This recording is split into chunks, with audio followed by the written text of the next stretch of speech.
Okay, so welcome everybody. For those of you that don't know me, I am Bill Gustafson. I work at Pacific Northwest National Laboratory, and I'm the PI for the LASSO project. And the co-PI along with me is Andy Vogelman from Brookhaven National Labs. And we're hosting the session today along with Jim Mather, the ARM Technical Director. So we're really excited. We have some new capabilities we're starting to develop for LASSO now that we're sharing with you. This is kind of like the first big reveal of a lot of what we're thinking about to the overall community beyond some initial thinking we've been doing internally. So this is pretty exciting. Just as we get started, this is one of the first breakouts after the plenary. So just so you know, things will be pretty similar. We are changing a couple little details. One thing we do ask is you do not share your invitation link for the breakout sessions. This can cause issues with your shared audio if two people are logged in under the same link because of this webinar mode that we're using. We also ask that you please identify yourself by your full name. So if you haven't done that when you've called in, please go and find the setting to do that. You can rename the name that displays to everybody. So that'd be very helpful for chats and then just make sure we know who's online. Because we're in webinar mode, all of the attendees are going to be muted by default. If there's an opportunity and people will be able to share it possibly for some of the discussion time, we're going to encourage everybody to, if they have a shorter question, to please type it in the Q&A feature. And then we'll address it and call people as things are appropriate. And if there's similar comments, we can group them together. If you have a longer thing where you really need to essentially say it instead of trying to type it out, we will have people be able to raise their hands virtually. So click on the raise your hand button, and then we'll see that and be able to call on you at an appropriate time. We do know some of you aren't able to log in through the computer, so if you called in via phone, there are some options. You can still raise your hand. You do that with *9. And if you need to mute or unmute yourself for audio, that's *6. And if you do raise your hand and we call on you, it's kind of a two-step process. We'll have to allow you to unmute yourself, and then you need to unmute yourself before speaking. So just be aware of that.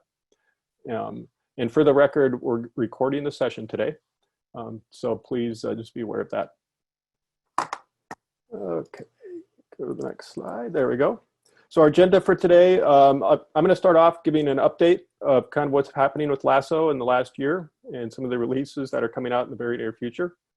And then the rest of the session is going to be focusing on CACTI and the deep convection simulations we'll be doing.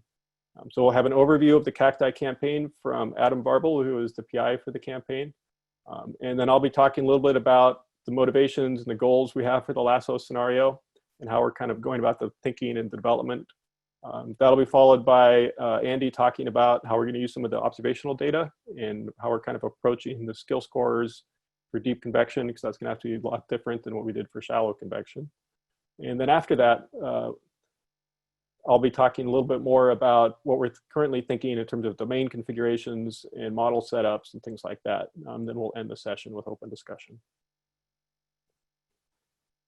So moving directly into the update for the current work, one of the exciting things, we finally got a paper out in BAMS that was just recently published. So for those of you working with the LASSO data sets, we ask that you now start citing this BAMS paper, in addition to the tech paper that we've had for citations previously.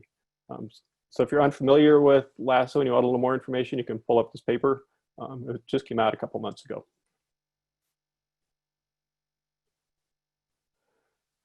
Now, kind of the big picture for this past year, we're currently working on a batch of new simulations for the 2019 season for the shallow convection. We'll have 17 new cases released probably in around the in the July to August timeframe coming up. We have all the simulations done and the observations are processed, and then in the next week or so, we'll be releasing those off to the ADC to put in the archive, and that takes a little while to trickle down to the users.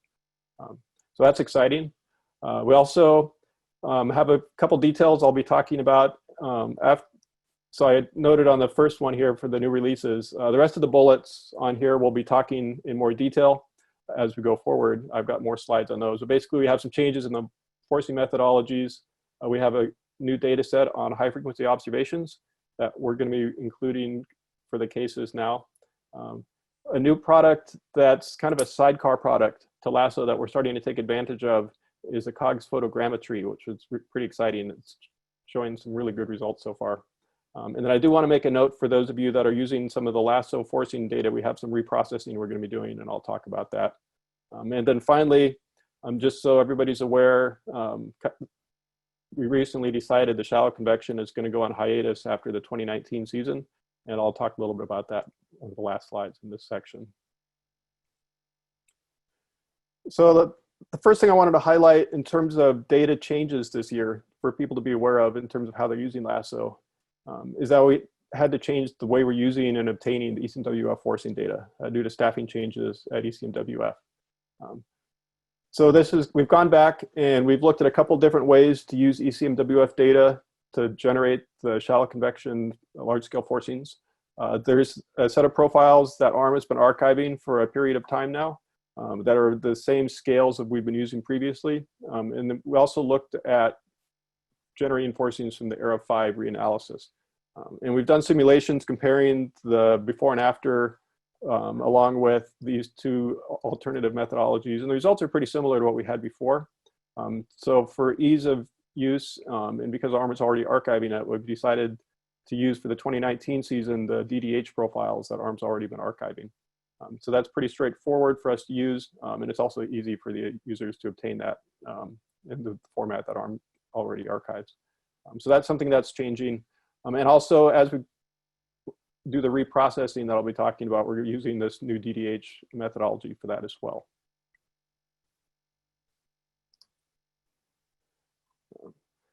So the other thing I wanted to spend a couple slides on here is this COGS photogrammetry. It's the cloud optically gridded by stereo product.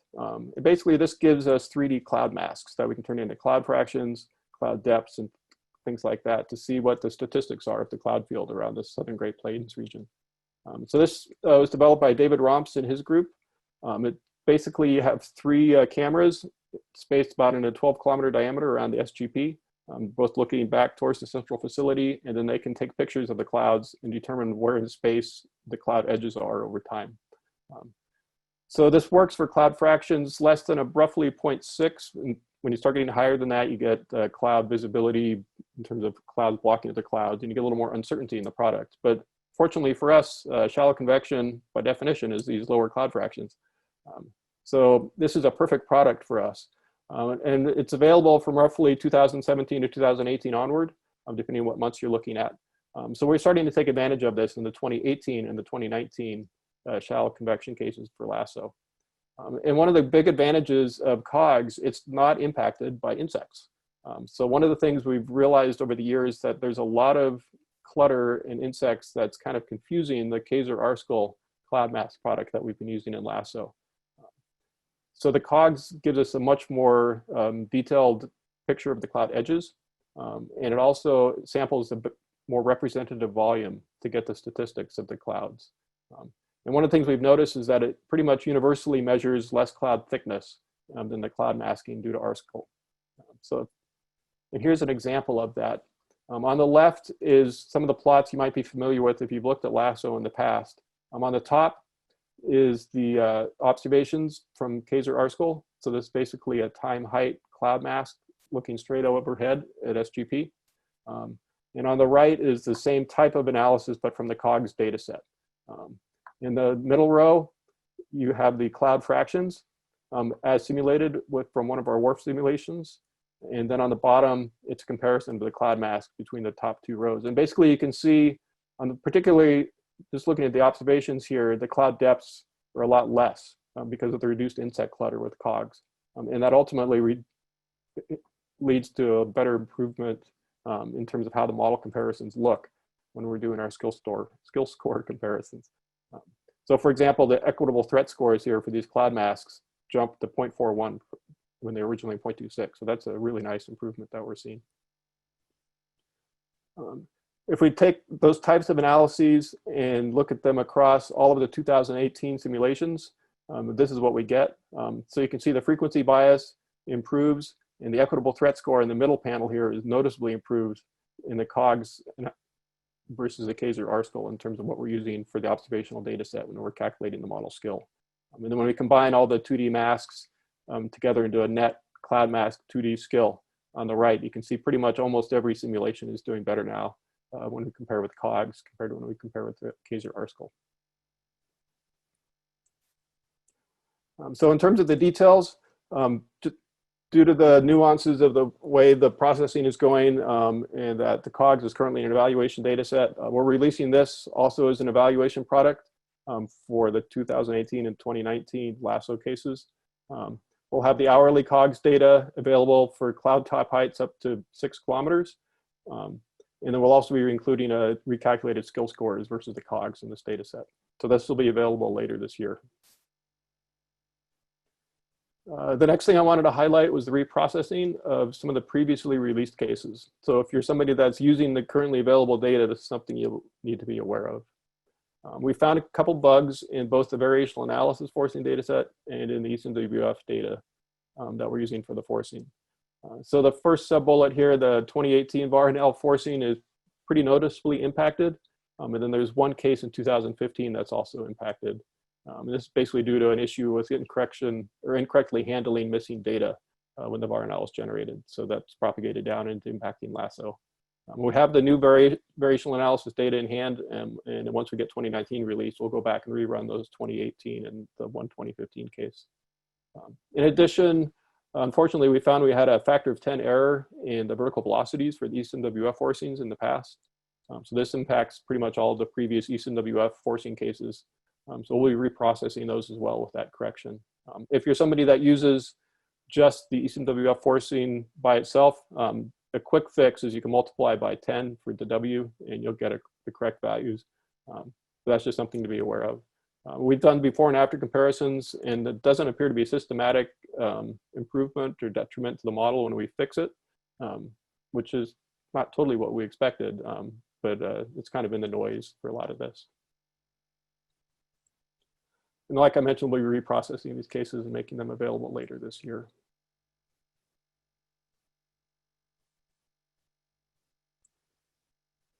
So looking, I skipped a slide here. I think this one got skipped over. One other additional product that we're releasing this year is a high frequency observations file. We've had many users over the years ask us about the raw data that goes into our skill score calculations. So up to this point, we've been releasing hourly data for the skill scores because that's what's needed to reproduce the scores. But as we've gone through and automated a lot of the LASSO processing, we've now added the capability to output a file that has the higher resolution and time input data sets that we use for the observations. So this is now going to be included in the 2019 data when we're going back and releasing it for 2018 as well. So basically, for example, the radar wind profiler winds, we now will make available on a 10-minute frequency, 1 minute LCL heights, the cloud fractions down to 1 minute, as you can see in the table here. So this is something that will be very useful for particular applications. So now jumping back here, looking to the future. I mentioned on one of the first slides, we can't do everything all the time. So we've decided to put the shallow convection scenario into a hiatus at this point after we release the current batch of cases. The couple of reasons for this. One, the 2020 season is a bit impacted by the COVID shutdown at SGP. So we're losing about 1 to 2 months of data. For example, they weren't launching soundings, so we don't have the initial conditions and things like that for those simulations. So that's one reason. But then also we feel that now that we have 97 cases in our library, we've kind of reached a critical mass for research. And we think a lot of the needs of users are probably met at this point. And we're starting to reach a point where additional simulations isn't adding as much value anymore. So we'd like to free up some of the budget that we had been using for the shallow convection processing to broaden LASSO to other regimes. So for example, the deep convection scenario we're doing with CACTI now is a great example of that. So in 2021, we plan to be releasing the CACTI simulations, and we'll be talking more about that. But in terms of timeline, by the end of this year, we hope to be pretty much done with the observation processing for the inputs that we'd be using for our CACTI data bundles. And then the LES, because they're just expensive to run, we expect those to extend into 2021 before we'll actually have them able to be released. Now, the other exciting thing, we're currently going through the budget request process for ARM. So we've requested actual budget to start developing a second new scenario. So this would be a third scenario in total in 2021. So we're looking now to also, in addition to CACTI, start development for an AC&E maritime scenario. And the primary focus of this one would be maritime cloud precipitation processes. So this is something we're pretty excited about. We're open to suggestions on what users might be interested in this. I will admit we're not putting a lot of thought into it yet. We're primarily focused on CACTI at this point. But as users engage on this, we're pretty excited to see where this will go as well. One thing we're particularly interested in is finding good methodologies to get the aerosol profiles. We need the CCN size distributions to put into the model, to initialize the model for the aerosol details. So that's something, if you have input on that, would be really excited to hear from you. So that's the basic background that I have at this point. How much time do you have for questions, Andy? We're running just about on time, but we have a couple of quick questions, so I'd recommend maybe handling a couple of them up front and then maybe handle the rest of them later on in the chat when you have time. Okay. Are you able to see them? I am. I see one here from Toshi Matsui about what kind of bugs were in the VARNL. My understanding of that is that the bugs in VARNL were due to how missing data was handled. And we'd have to talk to the folks at Livermore to get the exact details. I've seen plots, and on some days it's pretty significant in terms of the impact. You can get magnitude changes in over sustained periods of time and things like that. And it's not just the temporal frequency of the profiles changes and things like that as well. So we expect those simulations to be noticeably impacted when they're rerun. And then Tice asks, are the cases that need to be reprocessed ones that did not have a very large scale score originally? So for example, the ECMWF, some days it worked really well and some days it didn't work as well as the VARNL. But that bug applies uniformly across all of them. So it'll be interesting to see what the actual impact is when we go back and start reprocessing a lot of days. Our before and after comparison, we weren't able to afford to do it for every case that was impacted. We sampled some that we thought would be impacted more and some less. So we'll be getting more information out to the users on that as we work forward. And we'll be working to probably get like a formal announcement out through the LASSO news group and things like that, just to make the broader community aware. Okay, Bill, we probably should move to the next section, but everybody who has posted a question, Bill will respond to them later, but he is also the person who's giving the next talk. So stay tuned. Okay, so is it showing the PowerPoint? Yep, looks good, Adam. Okay. Okay, yeah, thanks, Bill and Andy, for giving me the opportunity here to give some background on CACTI. Hopefully, some of this background will provide some information about why the cases from CACTI are being chosen for some of the new LASSO simulations. So just a broad overview. CACTI began in late 2018, ended in April 2019. Involved the deployment of the AMF1 facility down to central Argentina, the location shown on the map here. Also the first deployment of the new C-SABR-2 C-band radar, and then the G1 aircraft during an IOP period. And then there was a few supplemental sites. This timeline on the left here shows, so the CACTI EOP, this is the full CACTI period, and when the IOP was, which was early November to December. We also overlapped with a campaign called Relámpago. And it had an IOP period around the same time with a few instruments that remained to the end of January, and then a longer time period where there were hydrologic measurements in the area. And the overall goal was pretty general for CACTI. It was quantify the sensitivity of convective cloud system evolution to environmental conditions for the purposes of evaluating and improving model parameterizations.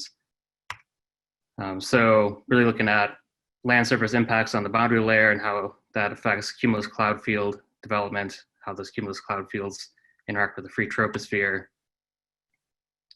Then the processes that control precipitation formation, ice formation, mesoscale organization, and then how this precipitation feeds back on subsequent days and orographic cumulus cloud formation. So the rationale for going to Argentina to study these processes was really the uniqueness of the location. So there's this mountain range, the Sierras de Cordoba in central Argentina, and it really acts as a mechanism to focus a lot of the convective cloud development in one spot. So these are some past examples, just MODIS imagery showing some congestus formation, some deeper convection forming in the middle, and then a more intense strong convection on the right, and approximately where our observing facilities were set up. So we had soundings on each side of the mountain range, which is a north-south ridge line, and some supplemental weather stations at higher elevation, some cameras for photogrammetry, and then there's an operational C-band radar about 100 kilometers away in Cordoba. And then for the IOP, the idea was to get out and fly legs pre-deep convective initiation to get some information on the vertical structure of the atmosphere in and around these deepening clouds. And then during Relámpago, we had mobile missions where we had really dense sounding networks, surface station networks, and additional radars. In terms of the sighting, this is sort of zoomed in. This is a topo map showing the Sierras de Cordoba. So it's about a 2,000 meter ridge above the surrounding terrain. And the primary observation site, the AMF1 and CSAPR2 are set up here partway up the eastern slope. So it's about 20 kilometers away from the ridge line. Then we had the sounding site, which is about 46 kilometers to the west-northwest. And some MET stations at higher elevations in between there. So we have this nice transect across the terrain. And then we had some Relámpago assets and the operational C-band out in the plains, kind of giving broader context to this area. And just so you get a feel of what the terrain looks like there. So this is what it looks like. It's a top picture. I'm showing the site and the high ridge. So this is looking west is in the background here. And then a view from the G1 aircraft looking down on the site, which is sort of in the bottom middle of the image here. So you can see it's not a lot of forest or anything. It's, for being in a mountainous area, it's actually not all that complicated terrain. We're kind of sitting up on this bit of a plateau. So it's a nice spot for radar observations, especially. And then the prevailing flow comes from the northeast here without a lot of anthropogenic influence, at least in the near area, which is good for some of the aerosol sampling. So I won't go through all these. I have some lists. People can look at this offline of the different measurements that were collected. Just highlight one of the critical ones here for deep convection are these scanning radar data sets. The C-band, X-band, Ka-band, these are probably some of the best scanning radar data sets ever collected by ARM. Certainly the best characterized in terms of a lot of time and effort after the campaign was put in to go back and really try to calibrate these as best we could and correct the data. And so this is what some of the data looks like. So just an example from the X-band radar showing some organized convection and how you can see, for example, the cold pool outflow and air being lifted through. And then there's really good environmental measurements. So this plot on the top is from Paloma Borque, showing a VID analysis. This is a combination of the Doppler LiDAR with the scanning cloud radar. And so this is the zonal component of the wind. You can get basically a pretty high resolution change in time of how that's going. And so this is a case, for example, where you get this wave-like feature and a lifting of the inversion. And there were a lot of nice aerosol measurements, radiation measurements. This is just showing an example of how variable these measurements are in time. This is a 1 week period on the top. This is approximately 0.4% supersaturation CCN. And then showing some aspects of the aerosol size distribution from the SMPS here in the middle. And so you can see it's, for example, in this case, where you start out with this nice CCN mode, but relatively limited number of smaller sub-CCN mode aerosols. Then you start getting precipitation, you get a lot of sedimentation, then you get into this drier period after that, and you get these periods of nice aerosol growth. And then there's also IMP filters that were collected by Paul DeMott's group at CSU. And this is just showing a one-day example. So these were collected on the ground and on the aircraft across the whole campaign. So we have nice measurements of the IMP as a function of temperature. And this data is available now on the ARM website. And so just revisiting, this is our measurement strategy. Again, showing the setup of where we were, and why we set up in that way was that we would expect a lot of cloud lines like this forming, where we could get a sense of the environment around them and then watch their evolution, especially with the remote sensing instrumentation as they evolve. And then we expected as deep convection would initiate, that would pass by the site, and then we could measure as it grows upscale or not in some situations. And then again, with the G1 aircraft flying early on during cloud formation. So I mentioned the G1 flights. So there were 22 flights, and this is the primary objective of those flights. 8 of them were really focused on deep convection initiation. 8 were more focused on cumulus environment interactions, and a couple of those flights also had deep convection initiation later in the day. And then we had some other flights that didn't necessarily fit the objectives, but we had some hours, so we decided to get up and get some microphysics measurements or further aerosol characterization. These aerosol characterization ones were days that were completely clear. So what was observed, so out of the 197 days in CACTI, 173 had cumulus or stratocumulus form overhead, directly overhead of the site that we could see, for example, the salometer Kaiser. 79 days with deep convection passing directly overhead, 92 days with measurable precipitation. Paloma Borke right now is working on some more detailed characterization of time periods by cloud type and precipitation in more detail that hopefully will be useful to a number of people.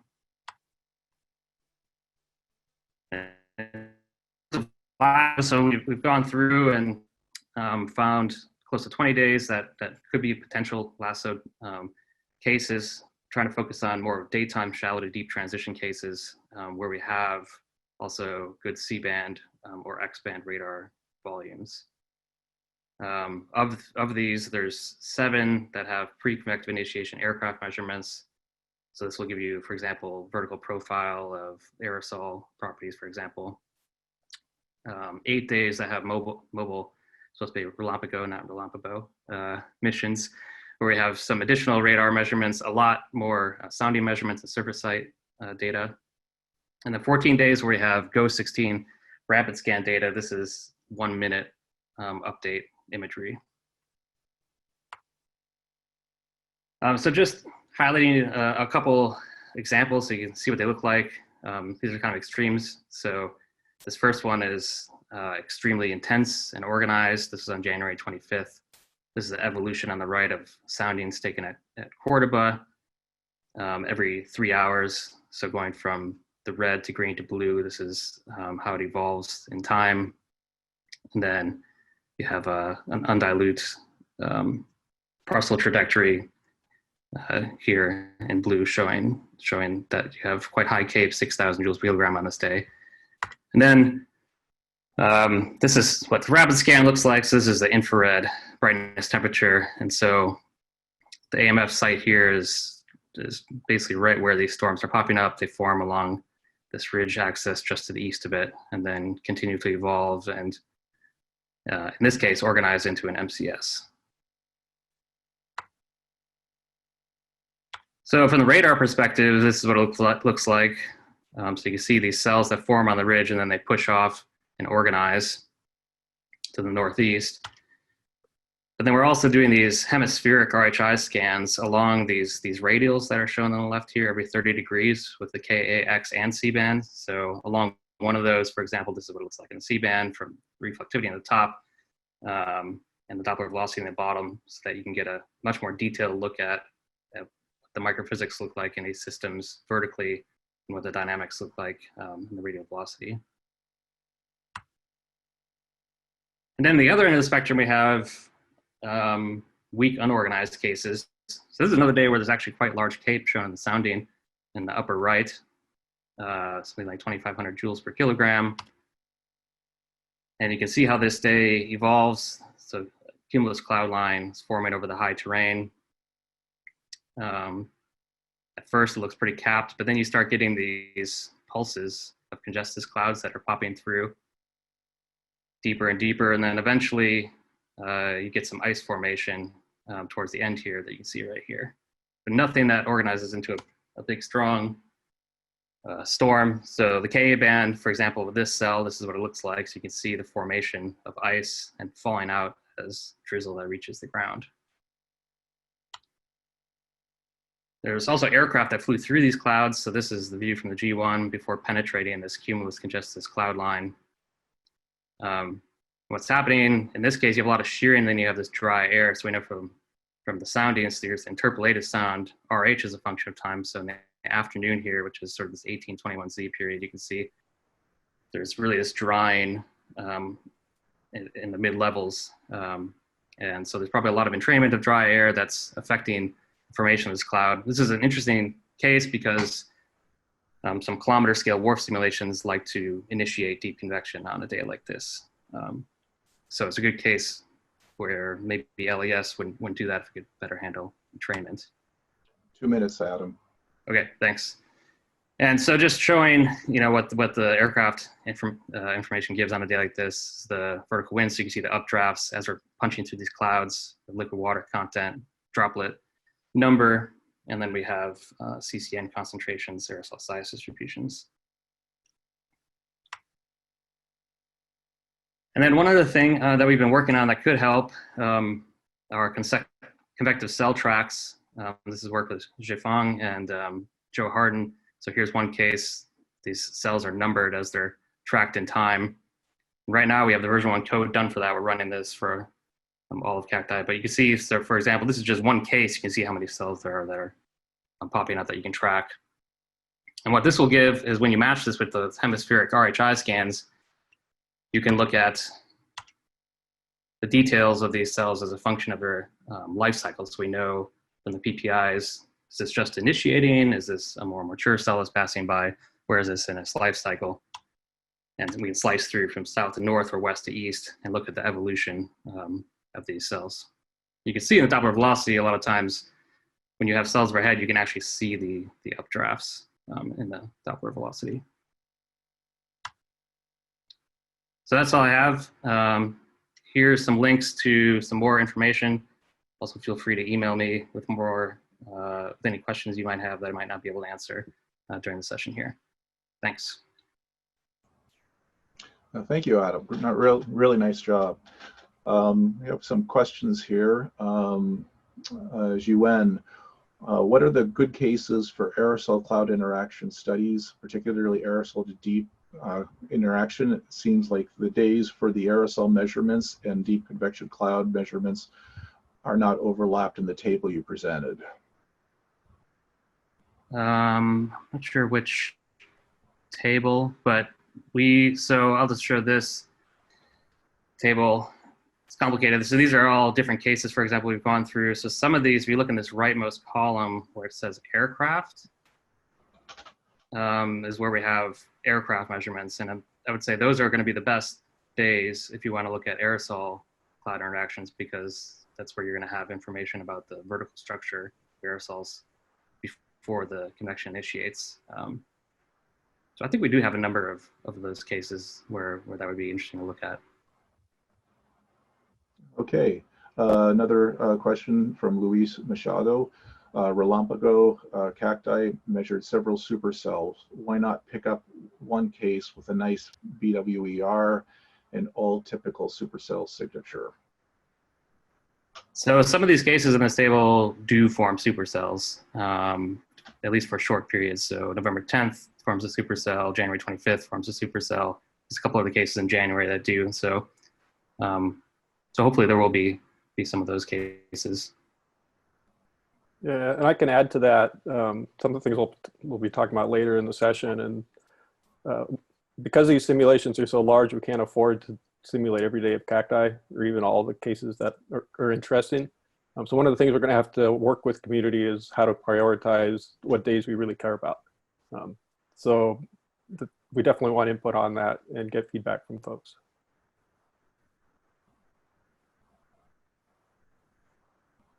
Okay. Another question, Daniel Kirschbaum. Do you have the data to quantify the strength of terrain force descent over Sierra de Cordova? It would be good to know the local forcing for ascent. That's a good question.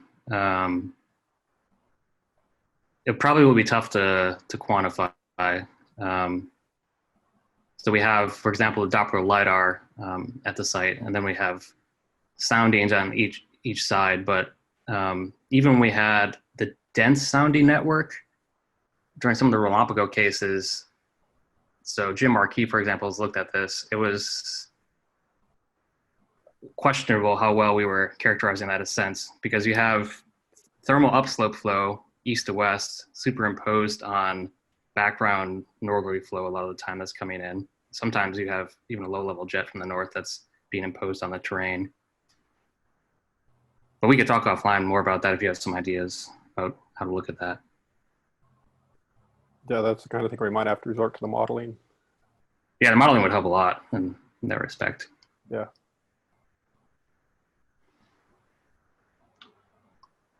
Okay, thank you very much, Adam. I think we should move on to the next talk. I'll reshare my screen here. That's the one I want. And hit share, and you should all be seeing my screen again. Yeah. Yeah, great. Okay. So this part of the session, we're going to be focusing more on some of the thinking behind how we're approaching cacti for LASSO and some of the science drivers and things like that. And then we'll get into the more detailed kind of stuff for models, configuration, that kind of stuff later in the session. So at this point, put on your hat for why are we doing this and some of those kind of questions. So kind of the highlights for this section of the breakout.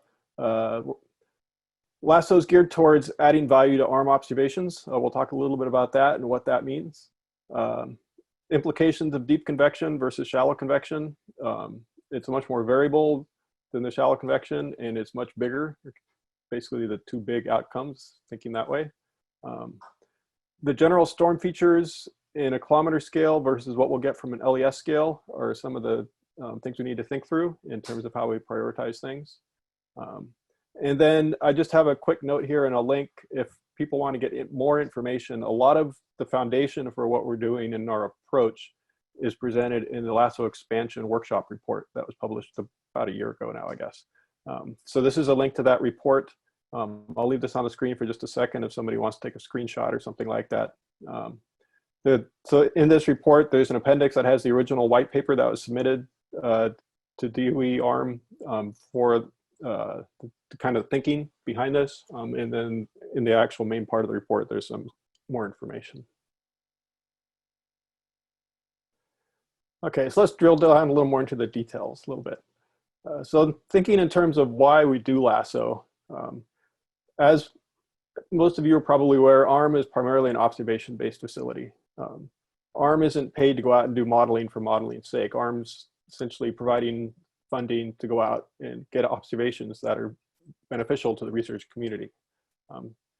So as we're doing this, one of the things we have to be thinking through is how's this modeling adding value to ARM's observations? And one of the biggest motivation is that we need to have this connection between the small scale details of the observations in the larger models.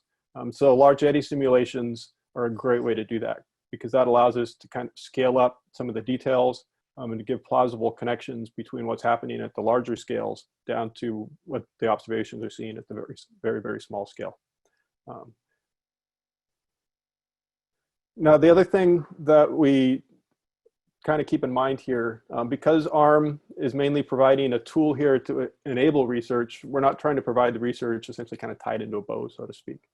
So we're not going to be able to invest enough resources to do the research for people, but we want to make it as easy as possible for researchers to take our simulations and what we're doing and connect that with the ARM observations and put out really impactful work. When we see that impactful work coming out, that's what makes us excited, and that's what justifies all the work we're putting into this. Now, one of the things that we're very aware of, we need to kind of change our mindset a little bit between how we approach the shallow convection cases and what we're doing now for the deep convection simulations. When we set up the shallow convection, we kind of came at it with the mentality that if users needed to rerun the simulations to get extra variables output, or if they want to do sensitivity studies for different physics parameterizations and that kind of thing, a typical researcher would have the resources within the atmospheric community to go out and redo those LAS simulations. It was very doable. We could run those in less than a day on a couple hundred processors or something like that. Now, changing our mindset, looking at the deep convection, that's not possible anymore. Now these simulations are going to take thousands of cores, many thousands of cores, and take multiple weeks, if not longer, to get out of the computers for each simulation. So we can't expect users to be able to just go off and rerun them just because they wanted to get an extra variable that we didn't include in the output and things like that. So this kind of changes the weighting of how we're approaching things. We're much more willing now to take additional feedback in terms of what variables we want to include in the output. And we want to make sure that we include everything we need this time to make it much more usable to the community. Now, in terms of scale and the size of these simulations, I pulled up two animations from the GOES infrared here. The one on the right is one of the animations that Adam just showed, the January 25th case. And that's a really big MCS case. The cloud tops get over 20 kilometers. It's a really cool case to look at. The case on the left is a couple days prior on January 23rd. And I'm going to start some animations here. So you'll see as things spin up, we get some clouds that form downwind of the star here. The star is the AMF location. Later in the day, we get some more convection that triggers much closer to the actual Cordoba AMF's location.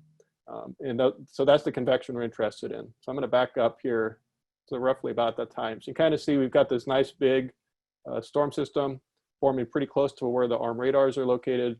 And that's going to be a really great case to be looking at.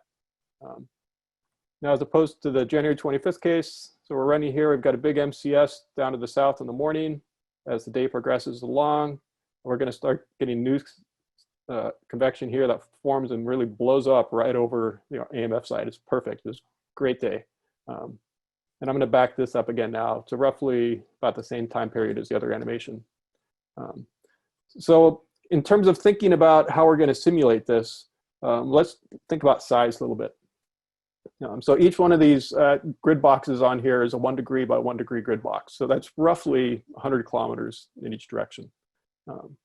The star here is roughly the size of the shallow convection simulation domains we were doing. The simulation for the shallow convection were about 25 kilometers across for the production cases we were doing. So as we approach this deep convection, we're going to need simulations that are many multiple times bigger than that in each dimension. So that's going to increase our cost pretty dramatically. So in terms of, for example, this storm here, if we're looking at trying to simulate in even up to this point in the storm's life cycle, we're going to need at least a several 100 kilometer across domain. So these are some of the ballpark figures we need to be thinking about. Now, the other thing I wanted to note, in the shallow convection, our whole mindset was building a statistically representative library of diurnally forced shallow convection at SGP. And we've done a great job at that. But I don't think we can carry that mindset forward for deep convection. For deep convection, there's much more variability from day to day in terms of how it forms. So for example, here, these are both storm systems that form the same area, but the Cape is a lot bigger, and the January 25th case on the right. I remember Adam said it's something like over 6,000 or something like that. It's huge. So it forms very differently than a couple days earlier. On the left, you can see from the plumes and the clouds blowing off here, the wind shear is different. It's blowing a little different direction each day. And because of the interactions with terrain, that the Sierra Cordoba range here kind of extends across here, north to south, small changes of wind direction can lead to very different storm formations. So these are all things we need to be taking into account. So that's going to force us to think more in terms of cases instead of statistical libraries. Now, in terms of the number of cases, we'll be talking about that a little later in the breakout today, but I want you all as a group and the attendees to be thinking about what is the number of cases that we need to do to make this worth it for ARM, and have enough variability represented to be meaningful in terms of analysis. So those are some of the feedback, some of the types of questions we'd like to hear from you all.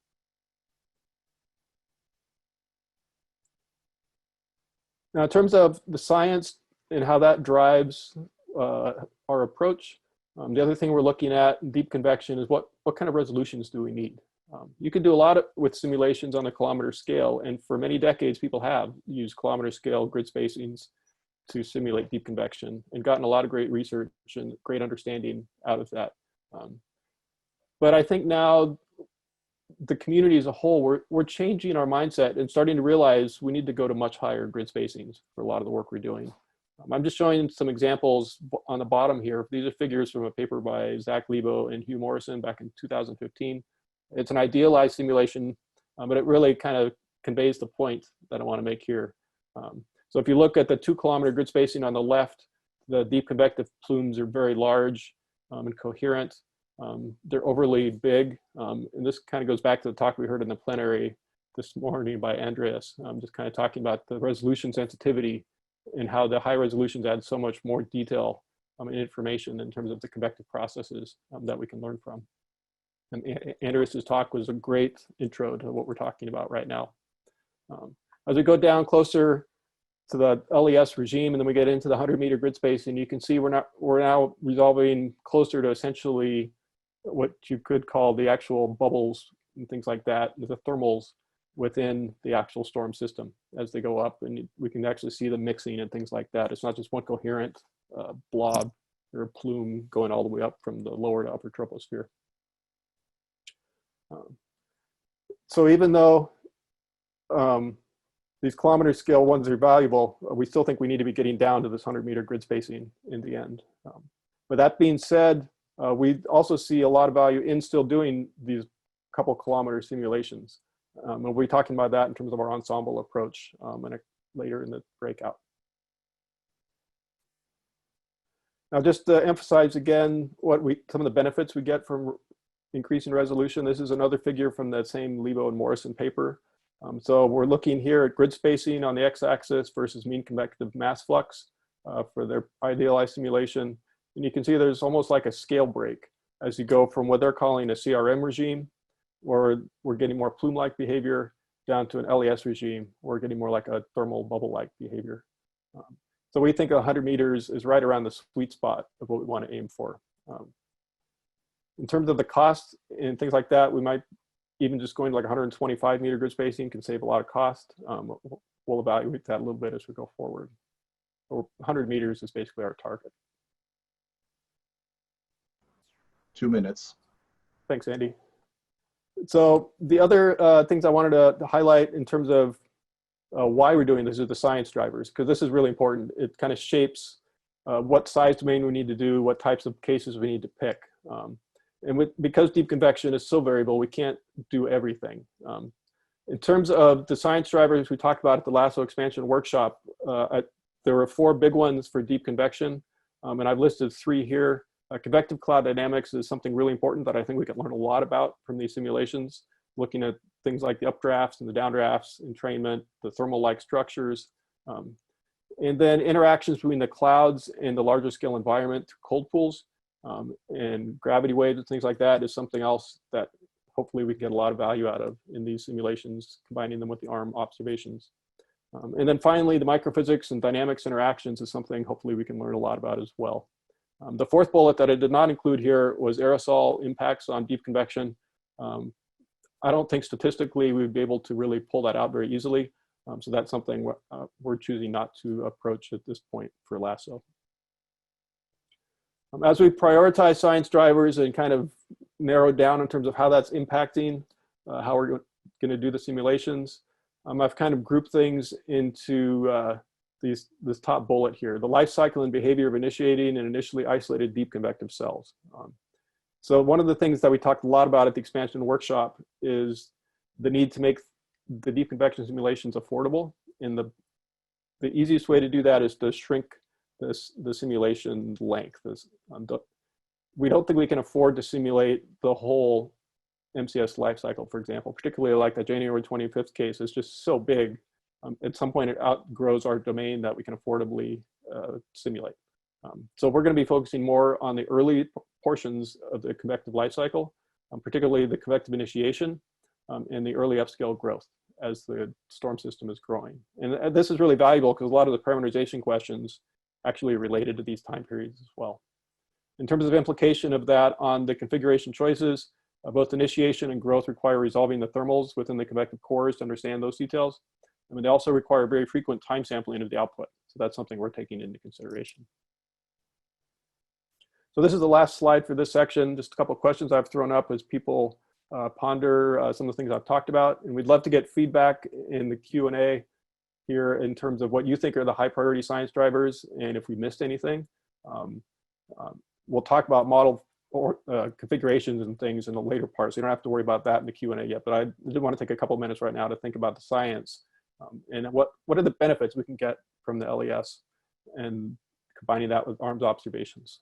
So I'll stop talking now and we'll start addressing the questions. Thanks. Thank you, Bill. We have time for just a couple of questions. First one from Steve Nesbitt. In some preliminary work from these cases, we find going to sub-kilometer resolution can impact the location of terrain-induced convergence features, impact the location and properties of those features relative to the terrain, and the location and likelihood of convection initiation, something to be aware of. Yeah, thank you, Steve. Yeah, that's something that's going to cause us angst, I think. And there's not an easy way around that other than through some trial and error. So we'll be using ensembles of simulations to pick our most likely boundary data set that we think will give us the best results.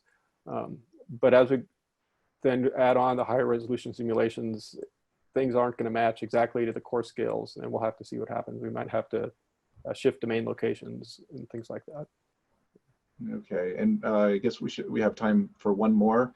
Zhangking Li, any comparisons of the evolutions with observations? Actually, that's going to be addressed slightly in the next one. And what forcing do you think is still missing for better simulations?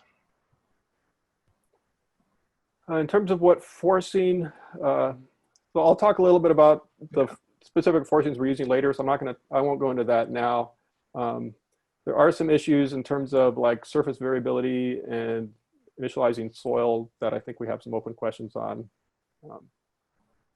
Okay, well, at this point, we probably should trade off. So now you can be the time guardian. Okay. Start my timer here, and I better stop sharing my screen for you. There you go. So while Andy's pulling that up, Guangzhong asked, do I mean shallow to deep transition by initiation? And yes, that's part of the period we'd like to simulate. Okay, so Bill, can you see my screen? Yes, go ahead. All right, so, okay, thanks very much. What I'm going to be explaining is our plan to how we are going to be approaching the model evaluation with CACTI observations. There's a lot of experience on this call, so it's going to be great, and we're very interested in your feedback both on data availability, as well as methods. So to kind of contain the task at hand, What we need is an approach to quantitatively evaluate model output with CACTI observations. Something that Bill is going to be getting into in his next presentation is that we're dealing with a lot of simulations, looking at ensembles, basically a lot. So not only do we need the ability to be quantitative, but it also has to be relatively automatable. And the main purposes are, at least initially, for the different types of sensitivity simulations, we need the quantifications to assess the model setup and configuration. Once we move into the operations phase, we need a way to be identifying promising ensemble members for further use. And then obviously, as we release these data, we need ways to quantify these skill scores in such a way that you have an idea of where the good cases are within the releases. And so just to kind of remind us a little bit of what we're dealing with is this figure from Howes et al. In the BAMS paper. But also I like very much Andreas's presentation this morning, which basically showed a graphical representation of the scales involved in the different processes. So the point is that there's a lot going on. I'm not saying that this particular figure is what we're finding in CACTI. In fact, CACTI has a lot of different forms, flavors of convection. But the idea is that what we need to do is come up with a reasonably robust set of observations that can be used to compare robustly to the simulations, such that we can triangulate on how well our simulated cloud state in fact is. So I'll give you a sense of the data priorities from the perspective of LASSO. So as I said, since we're going to be doing a number of these cases, we need essentially consistent statistics across the different cases for our comparisons. And to kind of give you a sense of this is this plot where you have value on the y-axis, where value is loosely termed the accuracy and effectiveness of the observation in model observation comparisons, and on the x-axis, spatial coverage and continuity. So where you really would like is to have high value and high spatial coverage and continuity. And this is, for instance, an example of such a field would be the scanning radar data from the CSAPR2. Okay. Now, as you move off of the one-to-one, it becomes a little bit more of a judgment call. So as an example, if you still have a high value observation, but less spatial coverage, let's say with the radiosondes, it's still very much worthwhile for us to be incorporating, investing the time in it. Where it becomes a little murkier is if you have something that has good spatial coverage, but doesn't really provide a good constraint on what you're necessarily seeing in the observations. You know, an example could be if you had a sparsely populated set of MET sensors. It's there, it's useful, but it doesn't necessarily tell you everything that you would need to know. And then obviously, as you go further into the corner, close to the 0,0, it has low value, it does not provide a lot of information, and it's not worth our energy to invest in those types of observations. So it's kind of like with this model in mind is kind of how we have to triage our approach to the observations. So as many of you know, obviously the deep convection system is a multi-scale problem, so you need multi-scale observations. I will say that LASSO itself is a user community, so to speak, meaning that we have the resources to take existing observational data sets and apply them in the model evaluation framework, but we don't have a huge amount of time to do development type thing. So that's something that we need from essentially you guys, either from ARM or from PI data sets. So what I'm listing here, are what I'll be discussing here are things that I'm aware of, but certainly there are probably many other things, and obviously these are still early days, and I expect more products to become available with time. So we want to scale down. So starting with the largest scales, obviously you work with your satellite data. This gives you the regional view of essentially how these systems kicked off. The two different sources that we're looking at is the VIST algorithm, the Minnis et al. Package, where you have pixel and graded radiation and cloud property retrievals. This is in the Data Discovery Archive. There's also a PI product, MedCub, where he goes a little bit further. He has some of those same properties in the files, but he also goes beyond to do detections of deep convection storm anvils and anvil penetrating convective updrafts. So that's something interesting that, if possible, we'll be looking at. I would say that the main application, though, to the satellite is satellite data is to be looking at the time-dependent convective area coverage of both the anvil and the cold cores. In other words, are we getting the general size of the storm system right? And in particular, are we getting these really cold cores right, which is an indication of convective intensity. Going down to the more local scales, we have the scanning radar-based information. CSAPR2, of course, is front and center. Also, Adam had shown the X and Ka band SACers, with, I would say, most emphasis on the X, because that although that doesn't have, that does suffer from attenuation, but not as badly as the Ka. And then also the Relambico data, and I'll get back to that in a second. Obviously, these have different radii of influence. The CSAPR is basically a 100-kilometer radius. Ka drops down to something more like, say, for the X band, around 40 kilometers. So there's that to be considered. The applications, the time-dependent radar reflectivity, of course, is very interesting. CFADs, we really want to understand the surface rain rates, and then obviously horizontal and vertical winds. Now going down to the point measurements, these provide valuable information, but just not the same spatial coverage as the other things. You have the radar wind profilers, the SONs for the thermal. And I'm mentioning here the G1 because it can help maybe with some of the interpretation of the thermal and the cloud properties.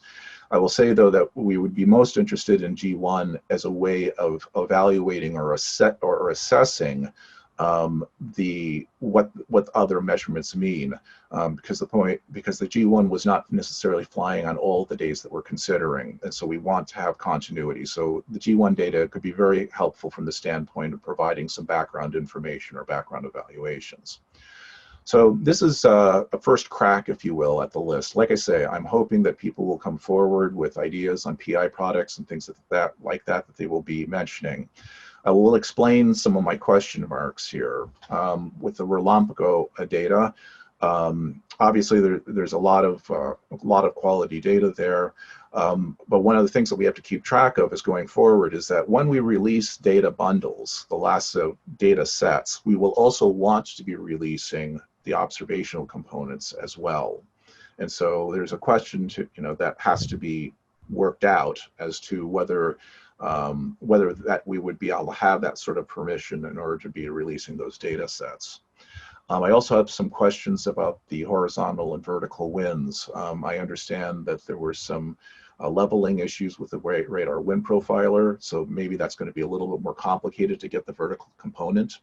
And also a question with regards to whether you have enough triangulation from the scanning systems to be able to do 3D or 4D bars. Okay, so now for the simulation diagnostics and skill scores. So what I mean by a diagnostic plot is that you can basically take the CACTI observation and plot it meaningfully on a overlay a plot of what you have from the model and what you have from the observations. Those are the ones that we're interested in. And obviously, so based on our experience from the shallow convection cases, we have time series. We used Taylor diagrams quite a bit, as well as phase-based relationships such as CFADs. So those are the sorts of things that we'll be thinking about as primary tools. From the standpoint of the skill scores, again, drawing on experience with the shallow convection cases, we found a lot of use by exploiting the Taylor diagram skill and relative mean scores. A nice thing about this is that you can look at the skill score in isolation or even combine skill scores to have an overall assessment of what's going on.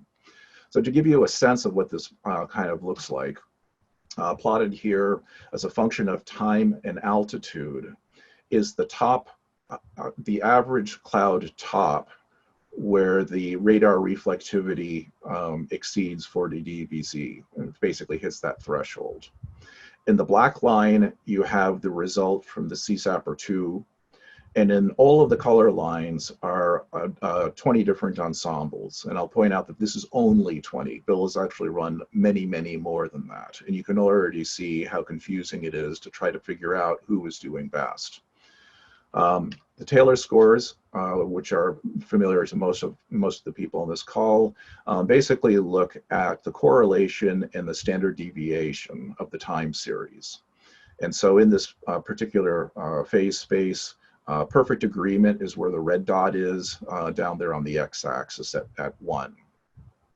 Now you can take this information and then combine it into a single score, but you have to keep your eye on what you actually are getting. What this tells you is how well the curves are correlated and whether they have a similar standard deviations. It does not say anything about its relative offset. So to get at that component, you also have to be looking at a mean score.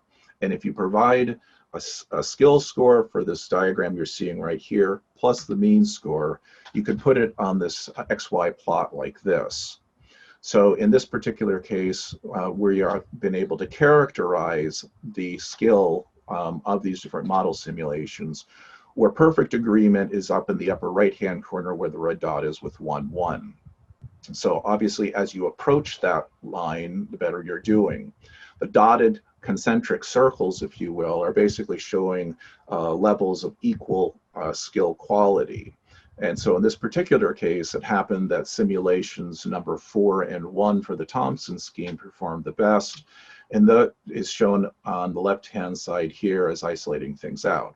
It's not perfect. We're a little bit shy on the cloud top height, and the simulations are a little bit wider. But you can see that basically it captures the general shape, which is what the skill score is telling us. So moving forward, let's talk about the satellite brightness temperatures. So I had mentioned before that they're very handy in understanding basically the size of your storm system and some of the intensity of the convection.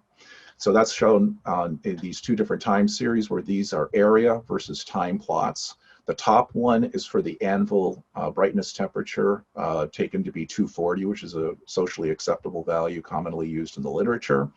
And then below is the core area, the cold core, which in this particular case we take to be 219K, which is consistent with the Lang and Fritsch 1993 paper. But there are different flavors, but this is just kind of give you an idea of how this metric works out. The black line is from GOES 16. The ensembles that you see here are, well, given in code to the side. I will say that what we are using here is we are using the cloud temperature where an integration of the absorption depth from the top reaches 1. This is something that, for instance, Johnny Lowe has been using in his convection entrainment studies, and it's also backed up by a paper, frankly, very early of mine, Vogelman and Ackerman, that basically showed that this is where you're going to have peak sensitivity. We had tried to use the WRF OLR, but frankly ran into some problems. It seemed to be showing certain biases when things got really cold, and we were never quite able to figure that out. But what we are using here is what is used in the WRF Python code. So now doing the same sort of skill score representations that I just mentioned to you, you have the Taylor score and the relative mean. Top one is for the anvil area, the bottom one is for the core area. You can see that actually we have a lot of very good candidates. And I would say very uncharacteristically that there's actually one kind of clear winner that does well in both categories. And that's the simulation number 0, which is given in the left hand by this dark blue curve. You can see that it has a little bit. How many? One, maybe 2. Okay. So basically, it tracks things very well. So second to last slide, as in the real estate business, location, location, location.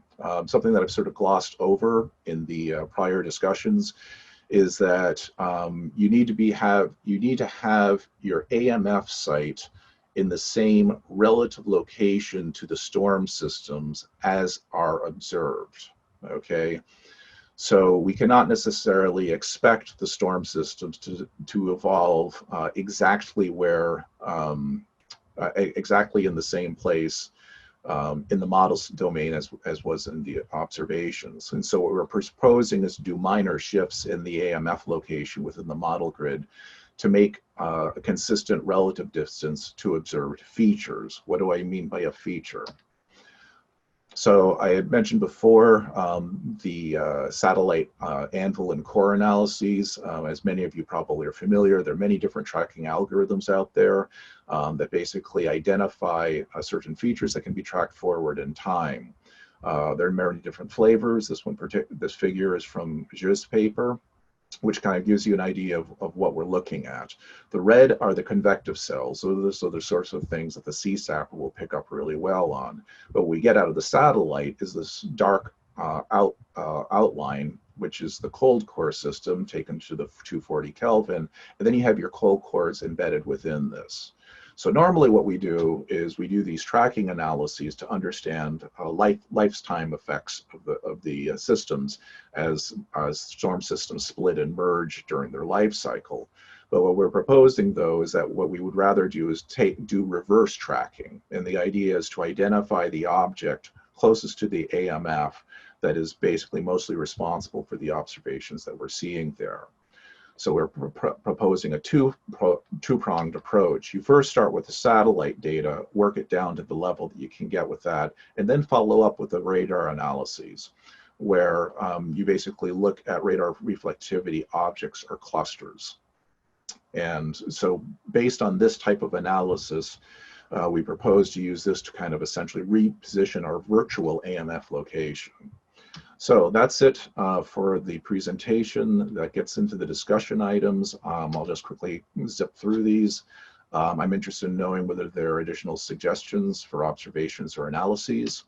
I'm interested in any feedback or experience people might have with this object-oriented reverse tracking to shift the location of the virtual AMF. Are there other things that should be considered? How important is characterizing the shallow convection properties prior to the shallow to deep onset? This becomes a resource question. Right now, we've been focusing most on trying to work through the metrics on the deep convection side, but what is the real need from the standpoint of the shallow convection? And then obviously, any other thoughts or suggestions are welcome. We can do this with the Q&A feature, or if you have other things that you want to call to bill my attention, please send something to us in the lasso@arm email address. Thank you. Thank you, Andy. So we've had a couple questions answered as you were talking. One was whether or not the Raman LiDAR was deployed. Adam responded, unfortunately, no for this. So we don't have that information for profiles. Scott Collis mentions here, tracking Lagrangian stats are good to do, very cool. We agree.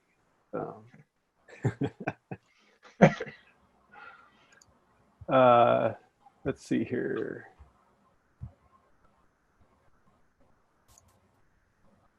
I think those are the only unanswered questions at this point.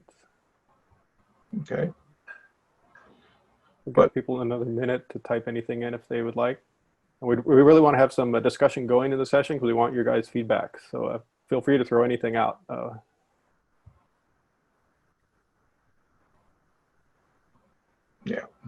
Yeah. So I see Joe's mentioning Jifeng's tracking algorithm is very robust, and yeah, so that makes sense for us to go down the road of talking with them more.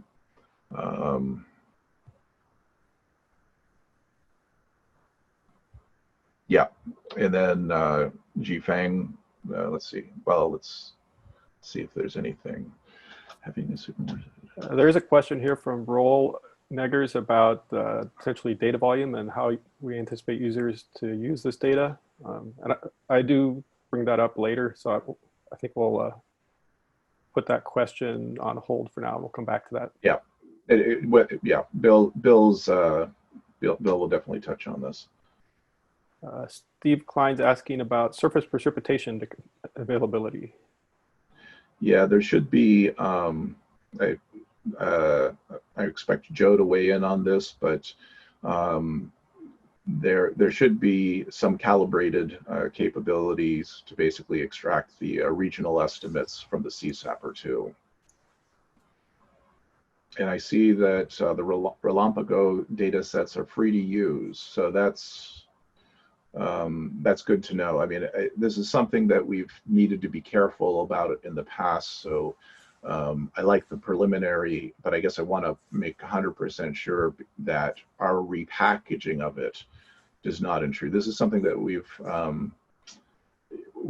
have tried to be careful about with LASSO shallow convection, because we want to make sure that people get the appropriate credit, and if it gets lumped into a LASSO data bundle, so to speak, it's possible for that to be lost, and we want to do everything that we can so that people get the appropriate credit. Yeah.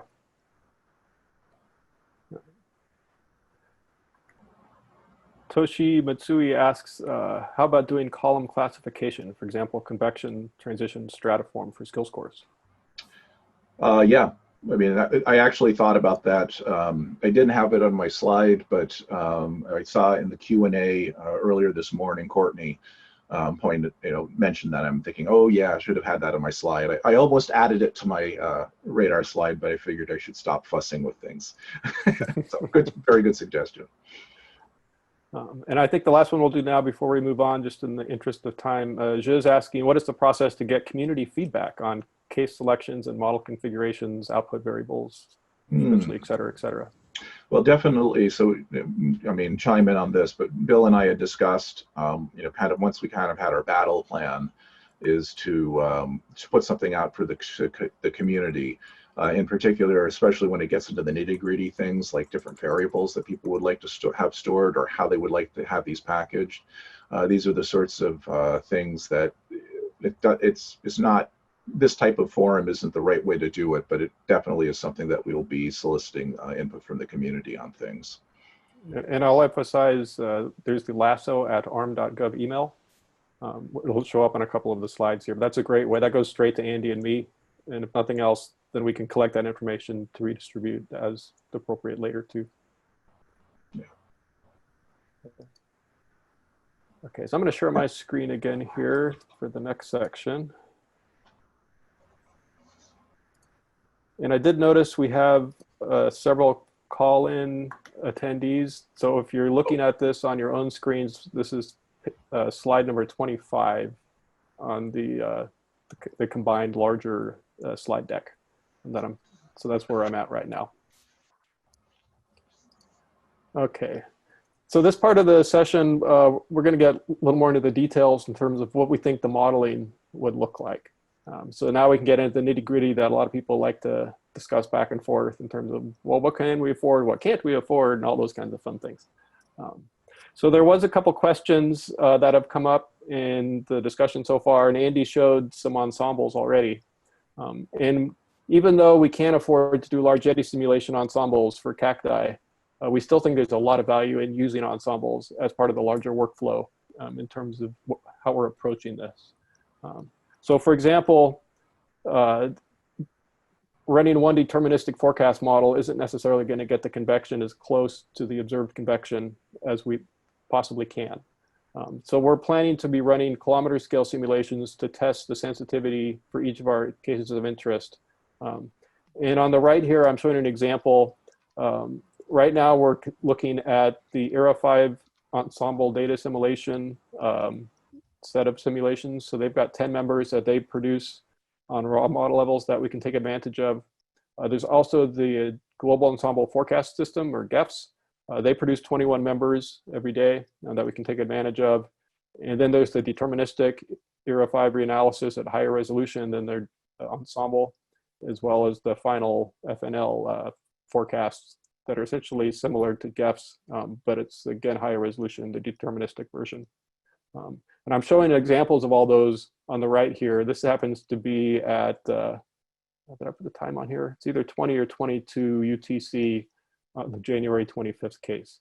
And so we're looking at plots here of OLR, the stars locating the AMF location, and these black contours are the 500 meter and 1,000 meter elevation contours for the Sierra de Cordoba. So, and you can, if you remember from those animations before, essentially we expect a very large MCS with big circular end build to be developing at this time period. And there's quite a lot of variability. Some of these simulations get something kind of close to that, like here, ERA 5 member number 1 is at least getting a very large cloud mass. The GEFS model version 5 also has one, but it's forming a little farther east, and it's not quite as circular. The deterministic ERA 5 down on the bottom, it's doing okay, but again, it's a little farther east than it should be. And unfortunately, at least on this particular case that we're using for testing initially, all the GEFS ensemble members in general are pretty bad. So luckily we have two totally different forecast systems that we can draw from. So as we look at other cases, the more variability we have, the more likely we are hopefully to pick things up. We're also considering using the Japanese reanalysis. There's currently no V-table available for that to feed through a WRF preprocessing system. So if folks have experience with that, we'd love to have some information to make that easier for us. We just haven't had time to work it out yet. So anyway, so we have these ensembles based on the different forcing data sets. Currently we're running these down to a 2.5 kilometer grid spacing. And then we plan to be making these available to users as well, and not just a single or a couple few that we'll be using for the actual LES simulations. But we think there's actually a value as well in releasing this whole ensemble of the kilometer scale, because there's a lot of information here in terms of dynamic sensitivity. Why does one simulation form the deep convection and one not? In theory, these are both plausible realizations of reality. So there's a lot of information there that we think could benefit a lot of researchers.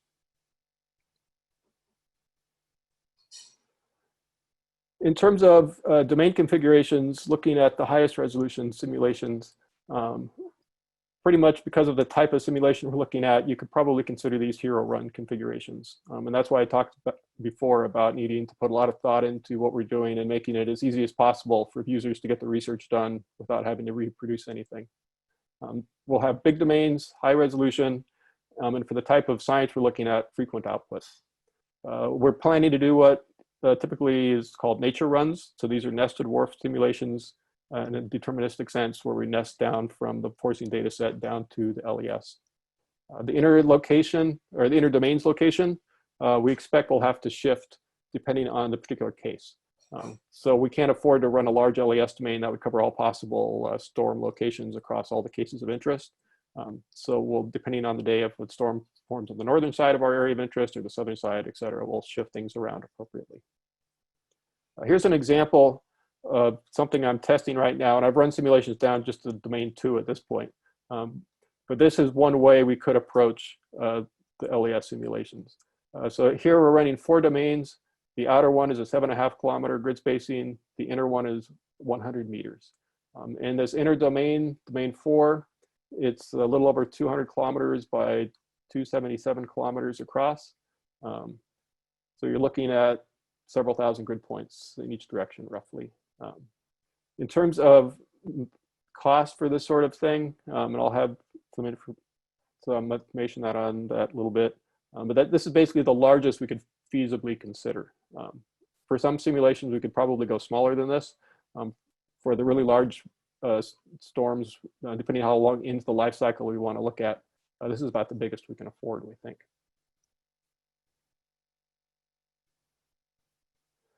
So one of the big things we need to look at here is balancing cost versus simulation count. And the simulation count is a combination of number of cases and the number of ensemble members that we would do for a particular case at the LES scale.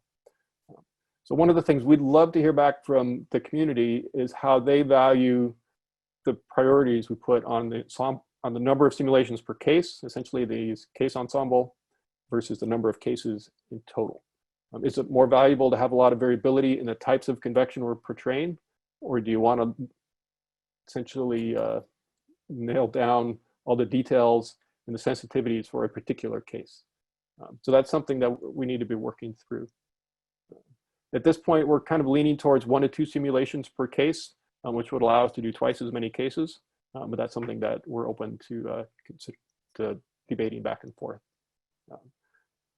For those of you that are kind of curious, ARM is planning to buy more computing power this year. Up to this point, we've been working on about 4,000 cores on the Cumulus cluster that ARM owns. That's about 4 years old now, and it's time to do a refresh. The computational nodes on there are still very viable. So the current plan is to buy about 8,000 new cores later in 2020. So that'll give us a total of 12,000 cores to work on in the near term. And if we need more than that, possibly in 2021, Gary said we might be able to buy more, but we'd have to see what the budgets are and things like that. So at this point, we're kind of budgeting for around 12,000 cores available to us. In terms of cost of that example domain I showed on the previous slide, to give you kind of a context, the current shallow convection cases that have the 25-kilometer across domain, they're running at 100-meter grid spacing. And so it's the same grid spacing as we're considering now for these deep convection cases. But in terms of cost, so those are 25 kilometers across. They take about 21.5 hours on 500 cores to produce output. For this larger domain that we're looking at now, and these are all estimates that are pretty rough, but basically I expect it to take 2 to 3 weeks on 4,000 cores to get one of those LAS simulations out of the cluster. And it's going to depend on how much output we do and things like that. That would impact it possibly by factors of 2 or more. So this is assuming we'd integrate the LES scales for about 12 hours. We could get away with less than that for some cases. And we're using, my example here is about 180 levels.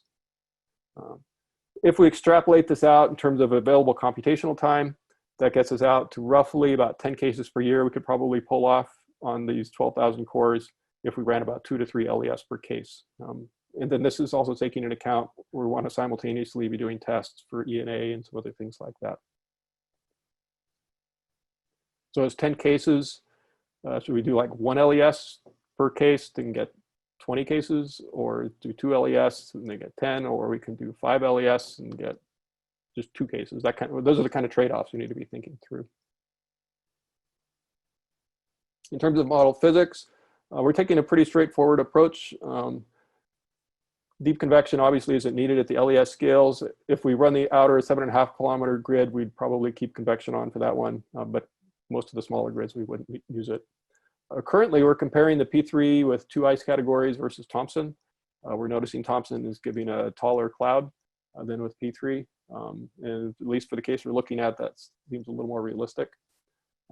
In terms of what we release to the community and what we're going to be running for production, we have to decide, is it worth doing a physics sensitivity test or not? So that's one of the big questions we have right now. One of the open issues is how to initialize the soil model. We're not planning to invest the time to do a full soil model spin up, so we'll probably take the initial conditions for the soil from a reanalysis product. And then one of the other questions we have with radiation, how much detailed radiation output do people really want? There's the basic stuff, but in terms of like some of the detailed heating profiles and other things, we'd like to know what people would want us to be outputting and then how frequently we should be doing that.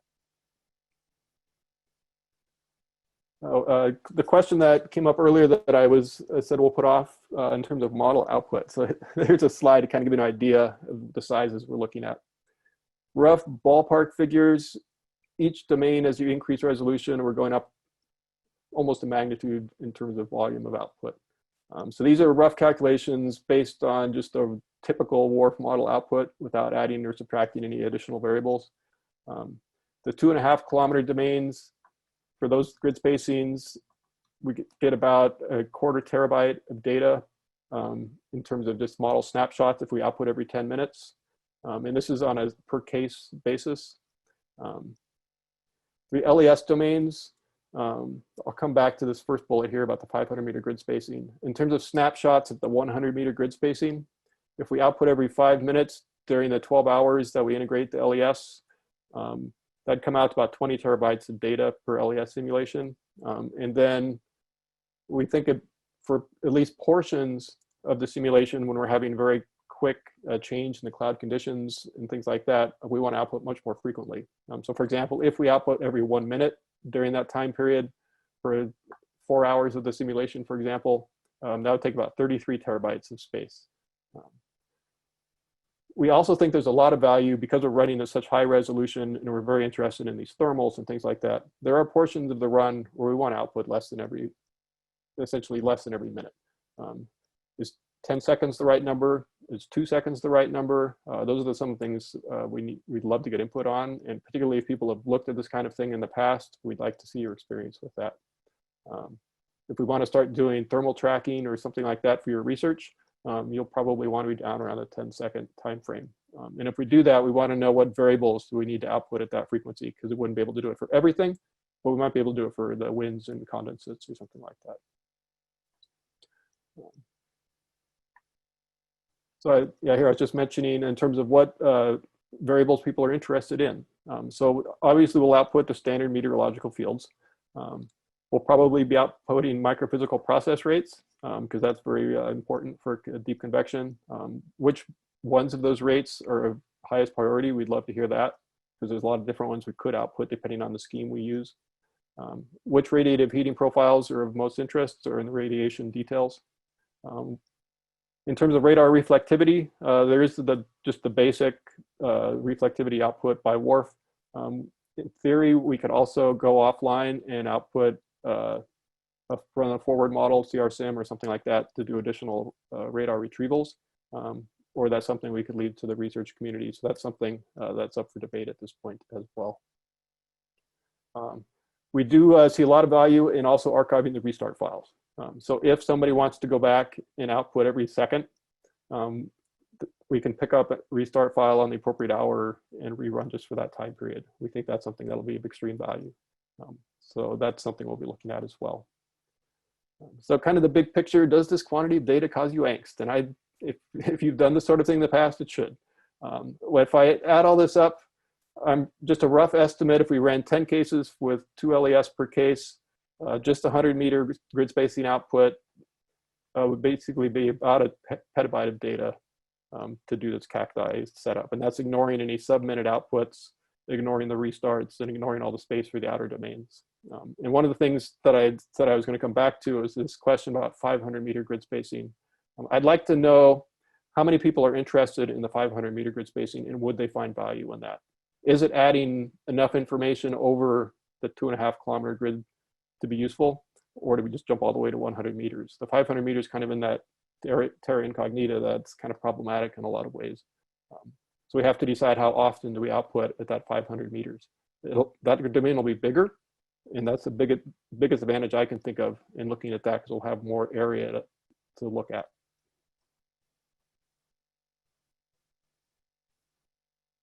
Okay, so in addition to the raw model outputs, and then we could, in terms of the raw model, I'm thinking in terms of repackaging that as well, and we'll be talking about that a little bit. We will be outputting things like some post-process model data that would be used for the skill scores that Andy talked about. There's also a lot of fields that can be easily computed by users just from the raw model output. And we'd like to know which ones of those you would like ARM to pre-compute, and which ones we should just leave it to the users to think about. Things like lifting condensation level, the CAPE, the SIN, those are pretty easy to compute. And we could do that offline after the model's output's produced. There's other kinds of statistics that could be done. And this is where we get into that balance of, are we producing nice research tied in a bow, or what are we going to leave for the users to be able to do and investigate that they find most interesting? So what kind of statistics is critical for ARM to output? What are nice to haves? And what is stuff we should leave for others? And we'd like to hear about that kind of thing. So for example, we probably wouldn't do detailed model tracking as part of ARM, but we fully expect researchers to be doing that and getting a lot of value and a lot of papers out of that kind of thing based on the simulations we're doing. It's just a matter of where the funding's coming from and things like that. So then I just wanted to mention very briefly, in terms of model formats, what would people find most useful? Those of us that work with WRF data, we're very familiar with the WRF output format, but also the WRF output format includes all variables in one giant file. If people are only interested in 6 of the variables out of the whole thing, would there also be interest in having us reprocess the model output into smaller pieces, essentially? And that could either be by each variable in its own file, or each type of variable in a file with different categories, like all the condensate variables, or all the MET fields, or all the radiation fields, that kind of thing. So we were interested in how people would use the data, and so that would help us know how to package it to ease the download burden and the data transfer and all those kinds of issues. And then the other thing, this would impact how we set up data access. The users want us to be able to essentially choose the frequency of the model output when they select what they want downloaded. I anticipate, because these will be so big, we'll allow people to say, I want simulation output from 14 UTC to 16 UTC or something like that. But then also, do you want to be able to say, I want every hour within that time period or every minute in terms of what's available? So those are some of the details we want to be thinking through.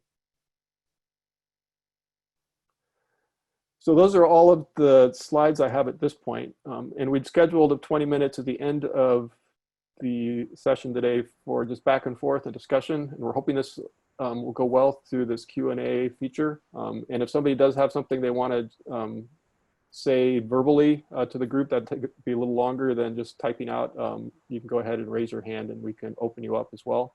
Just note that if we do call on you, we will essentially enable you to unmute yourself, and then you also need to unmute yourself before you start talking.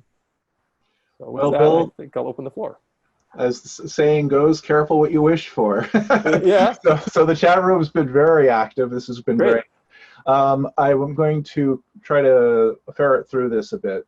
So why don't we swing back to Rule's earlier question about the, see, my screen just jumped. Having the super large LAS domain, he said basically it's a huge data set. What are your thoughts about how to best access the data, downloading it, or work with the data locally? And this is also a question that is similar to something that Tice asked later. Yeah, so this is something we definitely need to be working with Giri and his team at the ARM data center. This is a huge amount of data. I've been doing some of these simulations for a CMDB projects that are essentially on the same par, where you're talking 30 to 50 terabytes per simulation. And it takes a learning curve to be able to do this efficiently. And you're always fighting with the data centers to allow you to even host the data on a spinning disk. So I'm always asking NERSC for an exemption just so I can have the data there so I can plot it up and things like that. And that's after subsetting. So not a lot of people will be able to download the whole data set to their computer and play with it. But ARM is making available resources right now. For example, you can get access to Cumulus through a request process if you want to look at the current LASSO simulations. So essentially, if you're doing ARM-related research and you need access to a large amount of data that you can't process locally, you're able to get access and use that data on ARM resources. And that's something we need to be considering. That currently isn't thought out very much, to be honest, in terms of processor availability and what would be able to be done. But I think this is going to be important. And we might want to reach out to NERSC as well, because a lot of our community has access to the NERSC machines at Berkeley. So that's something where people might be doing their research, and we might want to host a second copy of the data there or something. But those are important things that we're really going to have to work through this coming year. Yeah, and just following up on this thread, there's been some chat with regards to a Jupyter Lab setup where they can at least probe and figure out what parts of the data that they would want to order out. Yeah, that's a really great suggestion. And I think the success of that's going to come down to what is the optimal way to subset the data. ARM has the Jupyter sessions that can tie into Stratus, I believe. I'm not sure if they work with Cumulus at this point, where we have the larger data space where we could host. We've got a couple of petabytes of data space available at this point on Cumulus. So we'll have to work out with the ADC folks how to make that happen. But yeah, that's a really great suggestion. And if you have ideas on ways to approach that, we'd love to hear it too. Okay, and then there was a thread which has since moved with regards to one of the advantages being that you have GOES 16 1-minute data. So that may open up interesting possibilities from the standpoint of looking at very high resolution temporal output. Yeah, I've been looking so far just at the 15-minute data just because it's easier to work with. But the 1-minute data's got me really excited. There's a lot of potential there. For example, some of the animations that Adam was showing, and he showed me others offline. There's so much we can do with that and comparing with LES in terms of what are we doing for cloud top variability and all these things as the tops of the clouds bubble up and down and things like that. Okay. Let's see. Okay.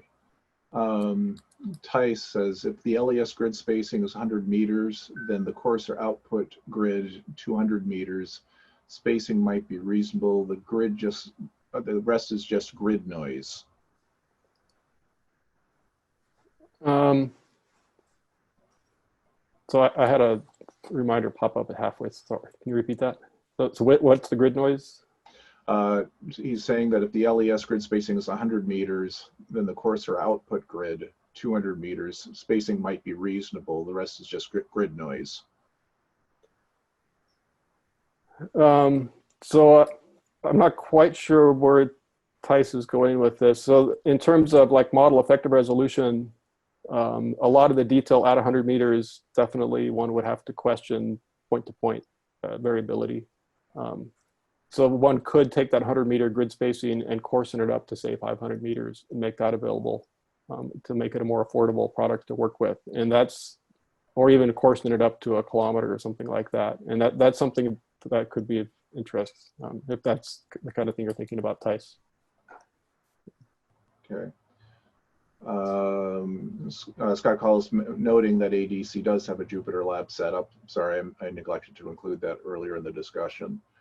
Yeah, I'm not sure if it talks to Cumulus though. That's where we get into little tricks.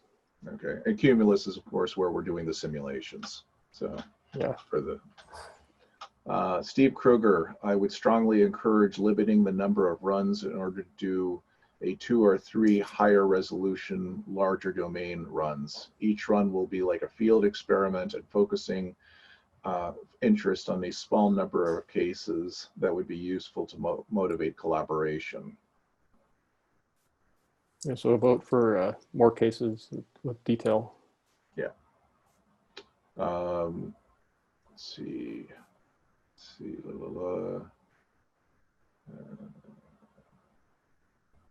Yeah, see Steve Kruger here. I encourage a hero run, still using results from 10 years ago for some of the deep convection cases. Yeah, that was a great simulation you guys pulled off. Yeah. That's the one I was trying to find. Let's see, there was... So there's a question about spinning up boundary layer turbulence. Yeah. And that's a very valid question. And because we're using a nested domain configuration, that's something very important. That will force us to use a slightly larger domain than we otherwise would. Fortunately, with the complex topography, I think a lot of the boundary issues naturally kind of solve themselves because there's so much noise and variability on the boundary. It helps things spin up faster than if we just had to do it a flat terrain out over the desert or something like that. So that should help us, but it's definitely something that's going to require us. And that's one reason I was thinking run the LAS for 12 hours instead of something like 6. McKenna Stanford, what turbulence closure scheme would be used? Any intentions to test sensitivity to that? Yeah, we'll definitely draw upon existing experience with these deep convection LAS runs. There's more out there. For example, Andreas's talk this morning. I'm going to be following up with him next week via email and when we have time to see what his experience is. Probably the 3D TKE subgrid scheme is most likely what we would use. But there's not a lot of options in WRF to choose from if we go with WRF. And then related, would the 500-meter domain be LES or use a PBL scheme?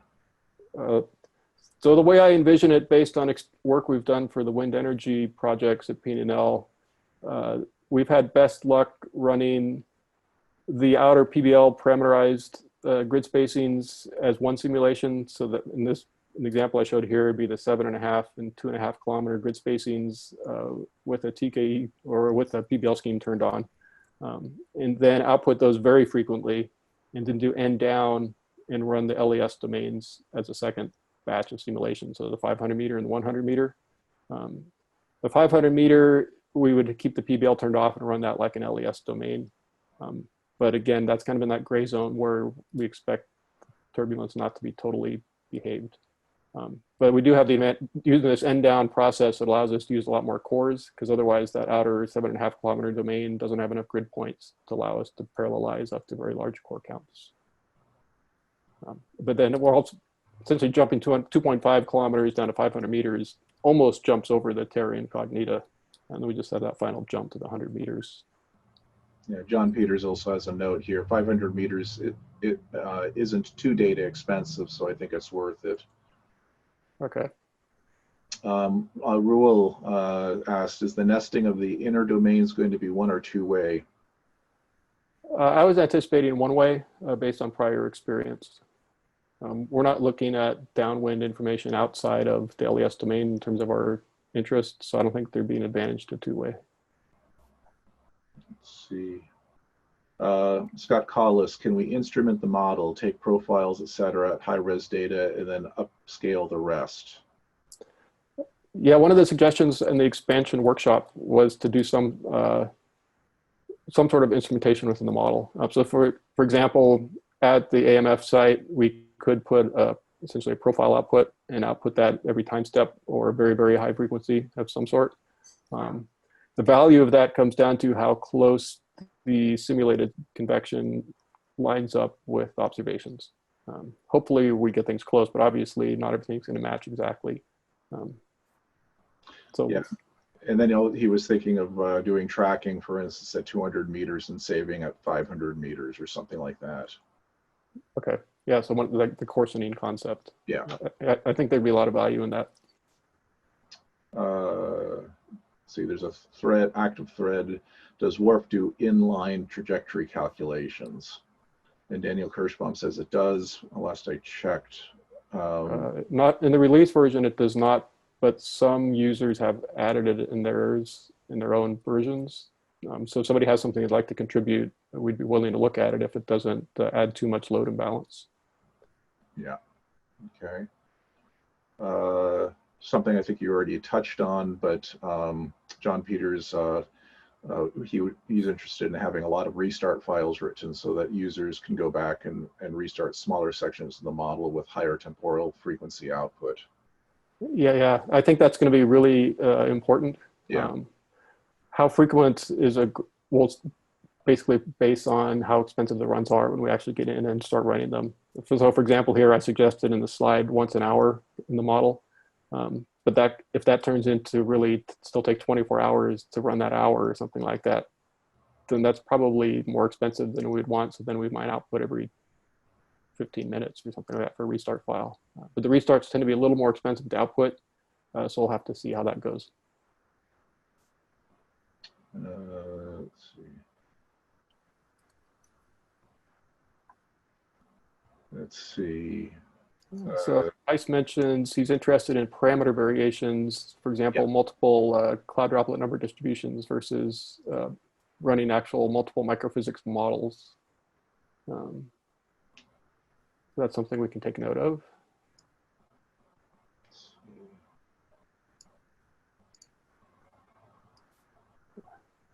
You guys are very excited here. I see lots of stuff. It's hard to parse it through and see what we talked about and what we haven't yet. Exactly. So, I'm not trying to censor you guys. I'm trying to figure out what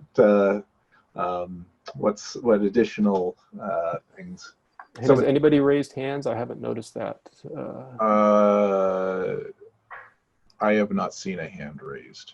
Oh, now two hands just went up. One from Giri and one from Brenda. Okay. So I may require some. I am not. So I'll Brenda, I'll open this up to you really quick. Oh, where'd you go? Now she lowered her hand again. Although it's a call-in person, area code 415. So I just allowed you to talk. So you can unmute now.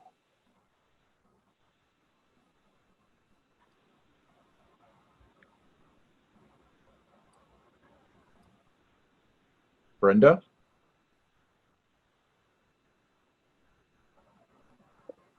Okay, well, that person, while they're trying to figure out their unmute, will allow Giri to talk. So Giri, you can unmute and say something now if you would like. All right, can you guys hear me okay? Yes. Yes, go ahead. Okay, hi Bill. Well, so I'm trying to keep up with some of the comments on the Cumulus cluster, especially on the data and availability of using the data from Cumulus or the Stratus cluster.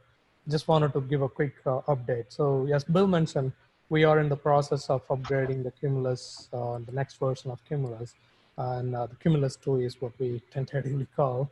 Looking for some good news, Bill. But as we move forward, we will be able to provide more structured access to our clusters, basically to do any analysis they want to do using the LASSO data products. And in fact, we have a setup right now.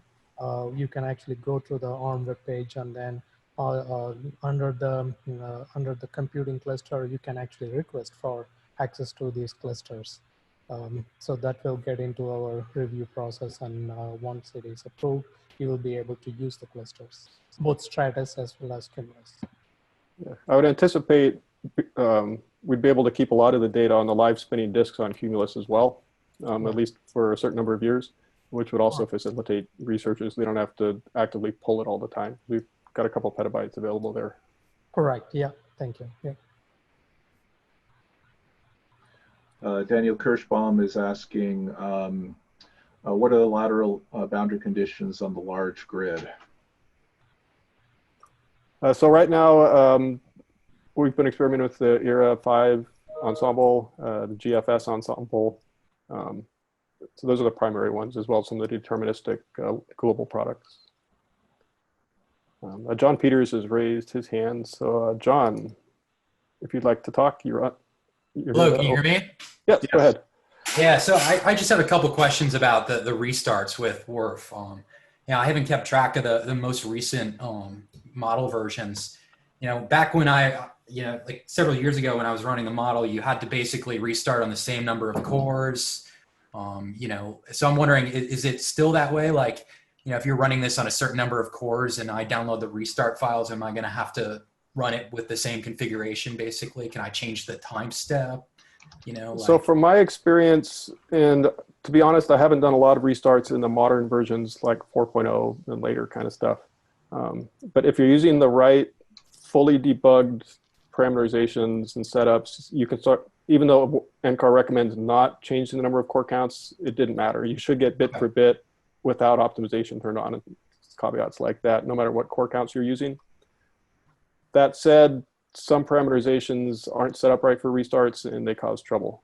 So that's something we should probably be testing as we go forward here to make sure that reproducing the results is valid from the restarts. And the other thing is, like, do I have to have WRF compiled with the same compiler? Is that an issue if you do a restart? Technically, no. The model is output as is, and it'll be read back in at the bit precision of the output. So you might get rounding errors at the last precision, things like that. If, for example, you're running with Portland and I ran with an Intel compiler, changing the compiler vendor will change the results. It's just because of optimizations and the way they work. So if you really want the exact output that ARM got when they ran the simulations, you would have to run the exact same optimization level and even on the same cluster and things like that. WRF is unfortunately not a well-designed model that way, like E3SM. But you should get a reasonably close representation, and it shouldn't totally go off into another physics space or anything like that. Yeah. That's, it's, as long as it's something physically reasonable, I think it's useful. So, okay, that's good to know. I don't think like, I wouldn't envision having restarts like every 15 minutes, it might be like once every 2 or 3 hours, just so like, You know, say if I wanted to rerun like 30 minutes at a 5-second output frequency, I could download the restart files and just do it, as opposed to, you know, you having to have like several different 30-minute periods where you output at that high a frequency and then have all that data stored somewhere. Yeah, I was anticipating either 30 minutes or an hour, but the details will depend on what it actually costs to get between an hour, essentially. So. Okay, appreciate it. Thank you. You're welcome. Do I have to do anything to end this, or? No, you just put yourself back on mute and you'll be fine. Ed Zipser has a comment. Toughest issue may be evaluating the microphysics that help generate convective downdrafts. Yeah, downdrafts actually, from my experience looking at other simulations over SGP for deep convection, I was running 240 meter grid spacing in those, and kind of like on the talk this morning during the plenary, the downdrafts aren't accurate at that grid spacing. They're not strong enough. So we'll see what happens when we run the 100 meter grid spacing. Hopefully it improves a bit, but we'll see what happens. Okay, a couple of comments with regards to grid volumes. Steve Kruger, average LES fields to larger output grid volumes, such as 500 meters or 1 kilometer, as Will just suggested. So okay. Another vote for doing some gridding up there. Jiwen, it's really important to decide appropriate enough variables for instantaneous 3D and statistical outputs for the science foci to target. Yeah, I would agree. Yeah. So if people have suggestions that they think are the priorities, let us know, and we want to take that into consideration. Before we run all these, we'll definitely be making more public releases on some web page or somewhere or something like that, what we plan to be doing, so that we can get really firm information out there.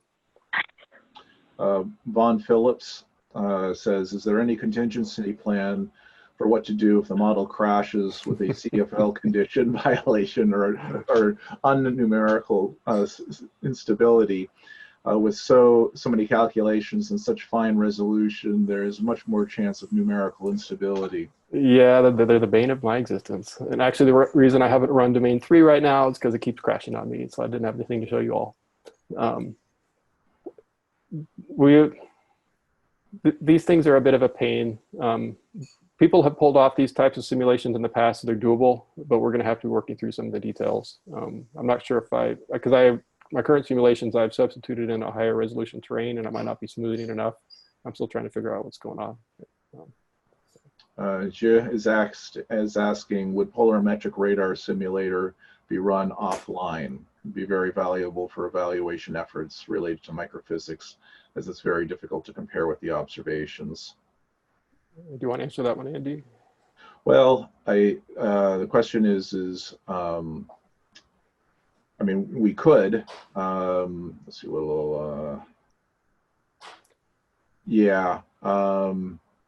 yeah, we definitely could. I mean, right now, what we're working with is the we've only been working with reflectivity at this point, and WRF carries that around internally. But definitely, if we want to start looking at more refined things, that's, then that would make sense. Key thing is that if we get a difference, we want to have enough information to kind of understand or be able to triangulate on why the difference is there, so to speak. Yeah. So it would. Yeah. I would say we will definitely have enough in the output to run CRSim. Yeah. So whether we do that or we leave that for the users to do, the output would be there to run through the radar simulator. That's right. It could. I guess I kind of scrambled my answer a little bit earlier. I guess what I was thinking is, we will obviously be focused on the things that we need to do our model evaluations, but that doesn't mean that other people can't, access the same data and go further with their own individual analyses as well. And so we just have to figure out where the balance point is in that equation. Yeah. And the other thing I'd like to emphasize is I approach this as a community project. It's not just me and Andy doing this. this is something the whole DOE, ASR, and ARM community is excited about in many ways. And we want to involve as many people as possible.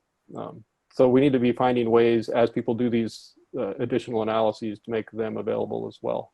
So for example, if somebody goes in and does these really detailed tracking analyses that a lot of people would benefit from, we definitely want to work with those individuals and somehow make that an additional sidecar product, essentially, that could be shared with people as well.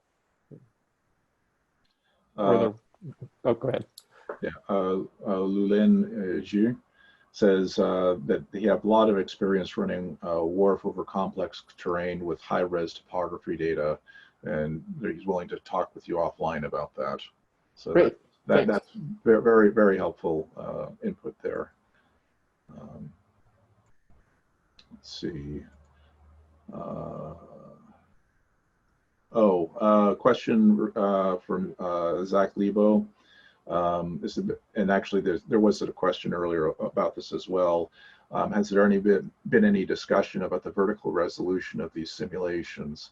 And earlier, there was also a comment that I meant to get back to from Andreas that was saying, could you run with fewer vertical levels? Lebo and Morris in 2015 did not find a lot of value when increasing the vertical levels from 90 to 180. Yeah, that's something I put a little bit of thought into, and a couple initial tests at this point. So for example, Adam in one of his postdocs has been running simulations for the same case that we're testing with right now. They were using, if I remember right, 120 levels with 600-meter grid spacing, and they were getting reasonably good results. My initial testing, I'd thrown 130 levels at the model. Our impression was that the model was not producing tall enough clouds. Part of the issue was the OLR data seems biased now that we've looked at it more, and we don't believe the OLR out of the model anymore. So I was throwing additional levels at it. So I've tried 180 levels, which comes out to a little over 200-meter grid spacing for most of the troposphere. And I've also tried 210 model levels just to look at sensitivities. There wasn't a huge difference between 180 and 210. There were some differences between 130 and 180.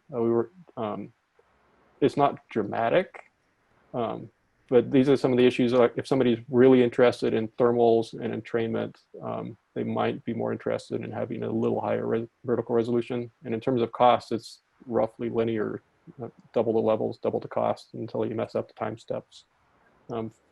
So we're open to input on that. Somewhere around 150 levels is probably where we'll end up, unless we are convinced to go like 200 or something like that.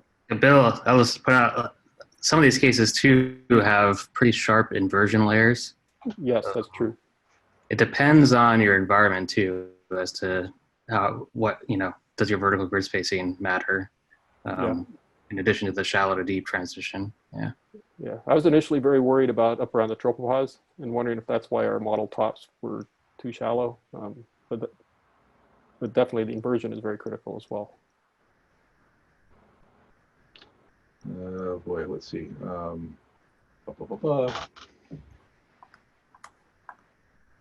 Hard to keep up with you all. I think we have it set so everybody can see everything. So until we look at them here. Oh, that's all right. So John's making a plug for more vertical levels. Yeah.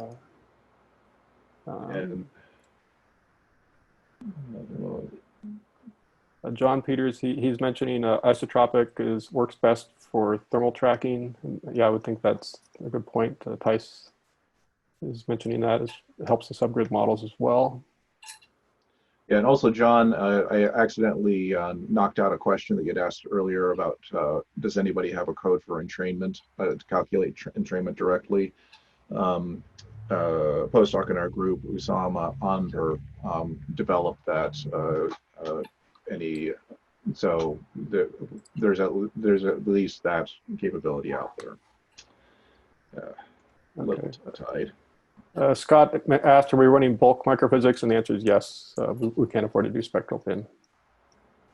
So. Bill, can I jump in here for a second? Since Sure. We're over, I mean, it's obvious there's a huge amount of feedback here, and this this setup with the Q&A is probably not a very good, efficient way of so before, Yeah. as people are dropping off, before we get I'm wondering what, for future feedback, what's the plan here? Is there some forum to be set up where people can be seeing updates and be asking questions?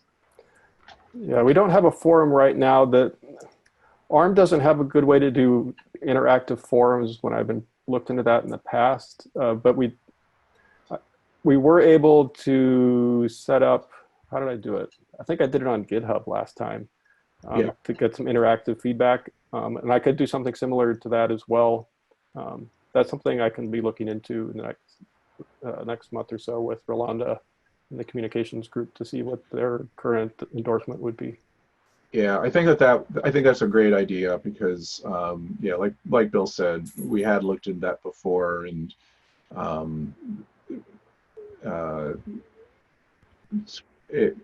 what Bill came up with the GitHub was the best solution, so that people can pop things in. And also, I mean, I can sort of imagine that we provide a little bit of structure with regards to vertical and horizontal resolutions and what people's input is.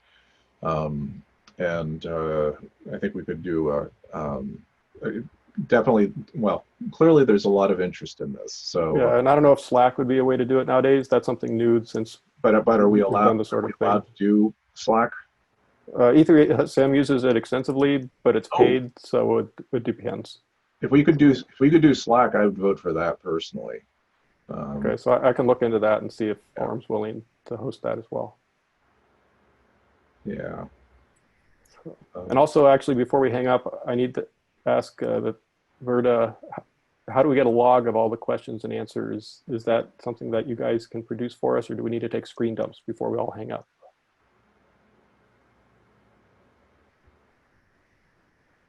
Let me check on that for you, Bill. Okay, thank you. Uh-huh. Let's see here. Let's see. So we are over time, Bill. How should we? Fortunately, we aren't bumping into another session, but I do want to be considerate of people's. Yeah, if people need to bounce off, we won't be offended. Yeah. We can continue answering questions for a little while if people are around. And once we, but maybe another 5 minutes at least. I mean, so we'll make it clear that we do want to have a follow-up way of capturing the dialogue beyond the Q&A. So that will definitely be an action item that we're going to be working on. And then for those who need to go, that's no problem. But we will stick around. So stick around a bit longer to field additional questions. So Bill, Vaughn Phillips asked, is the microphysics scheme selected to run for the runs suited to the local aerosol conditions vis-a-vis thresholds for auto-conversion, et cetera? Is the microphysics aerosol aware in any way? And this echoes something that Adam had in the chat room, that we should strongly think about the microphysics aspect with how it relates to the microphysics. Oops, I didn't quite get that one right. Yeah. So as Andy's looking for that, quick answer, at this point, we're just running off the shelf Thompson and P3 for these kilometer scale tests. We definitely probably would want to at least set the background number concentrations and things that they're assuming to be reasonable for the area at a minimum. So these are some of the details we still have to work out for the LAS runs. Yeah, and the point from Adam was that we have to think strongly about the microphysics with respect to how it affects how it shows related to the science questions. For instance, Thompson does well for forecasting, but many processes are tuned or in physical in some regard. Yeah, that's something I'm aware of. And then similar to some of the radar discussions, Adam also has a comment.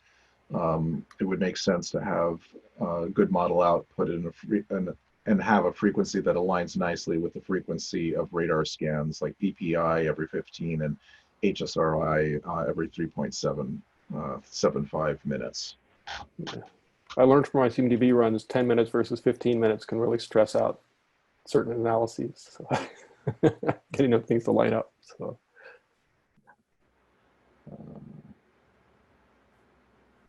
Let's see here. Joe says Slack is good, but not for archival. That's true. You can't back it up.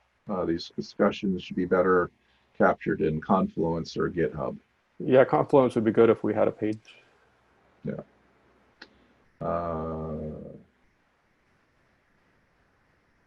And then Adam says ARM does have a Slack space, but not paid. Gary has been investigating. Okay. I think ones I'm seeing are mostly addressed here, I think. Thanks. The one nice thing that Slack does have, and I don't know about Confluence and other things, is that you can set up like polls and things like that, right? And get really quick feedback. So like you asked a bunch of questions on here, you know, should we have more cases, less ensemble members, more ensemble members, less cases, things like that. It'd be good to get some consensus feedback so that certain people's voices aren't louder than others. You know, I don't know how to best do that. Mm-hmm. I'm sure Rolanda could set something up maybe too, and we could reach out for specific questions to groups. Yeah, I'm not sure if Confluence does polls or not. I've never tried that, but my feeling is it probably does, but I've never looked for it, so I'd have to see. There's an earlier question that I missed from Lulin Zhu. Depending on if studying the cirrus is a priority or not. I think we've been focused mostly on the deep convection, but on the cirrus, we can probably set the case in a realistic way, in a more semi-idealized way, like the LASSO for the shallow convection scenarios. So that kind of raises the question as to, you know, what's the emphasis that we want to place on the cirrus, specifically the cirrus. Yeah, in terms of idealized simulations, there has been some work published for CACTI, the CACTI region, essentially using idealized simulations, but you have to impose terrain. So it's a little more complicated because there's the strong terrain influence in there, in this area. Okay, Scott Collis is a fan of Slack. Let's see. Oh, convective initiation, not cirrus, from Lulin. Oh, did I miss that? Okay. Yeah, the CI, just a confusion of acronyms. Oh, yeah, sorry. Yeah, definitely. For the initiation, depending if it's something triggered downwind from the terrain or over the terrain, idealized cases could be considered. Then it would be a matter of how do we compare those with ARM observations and things like that. So, yeah. I did my PhD on cirrus clouds, so if I see CI, that's where I go.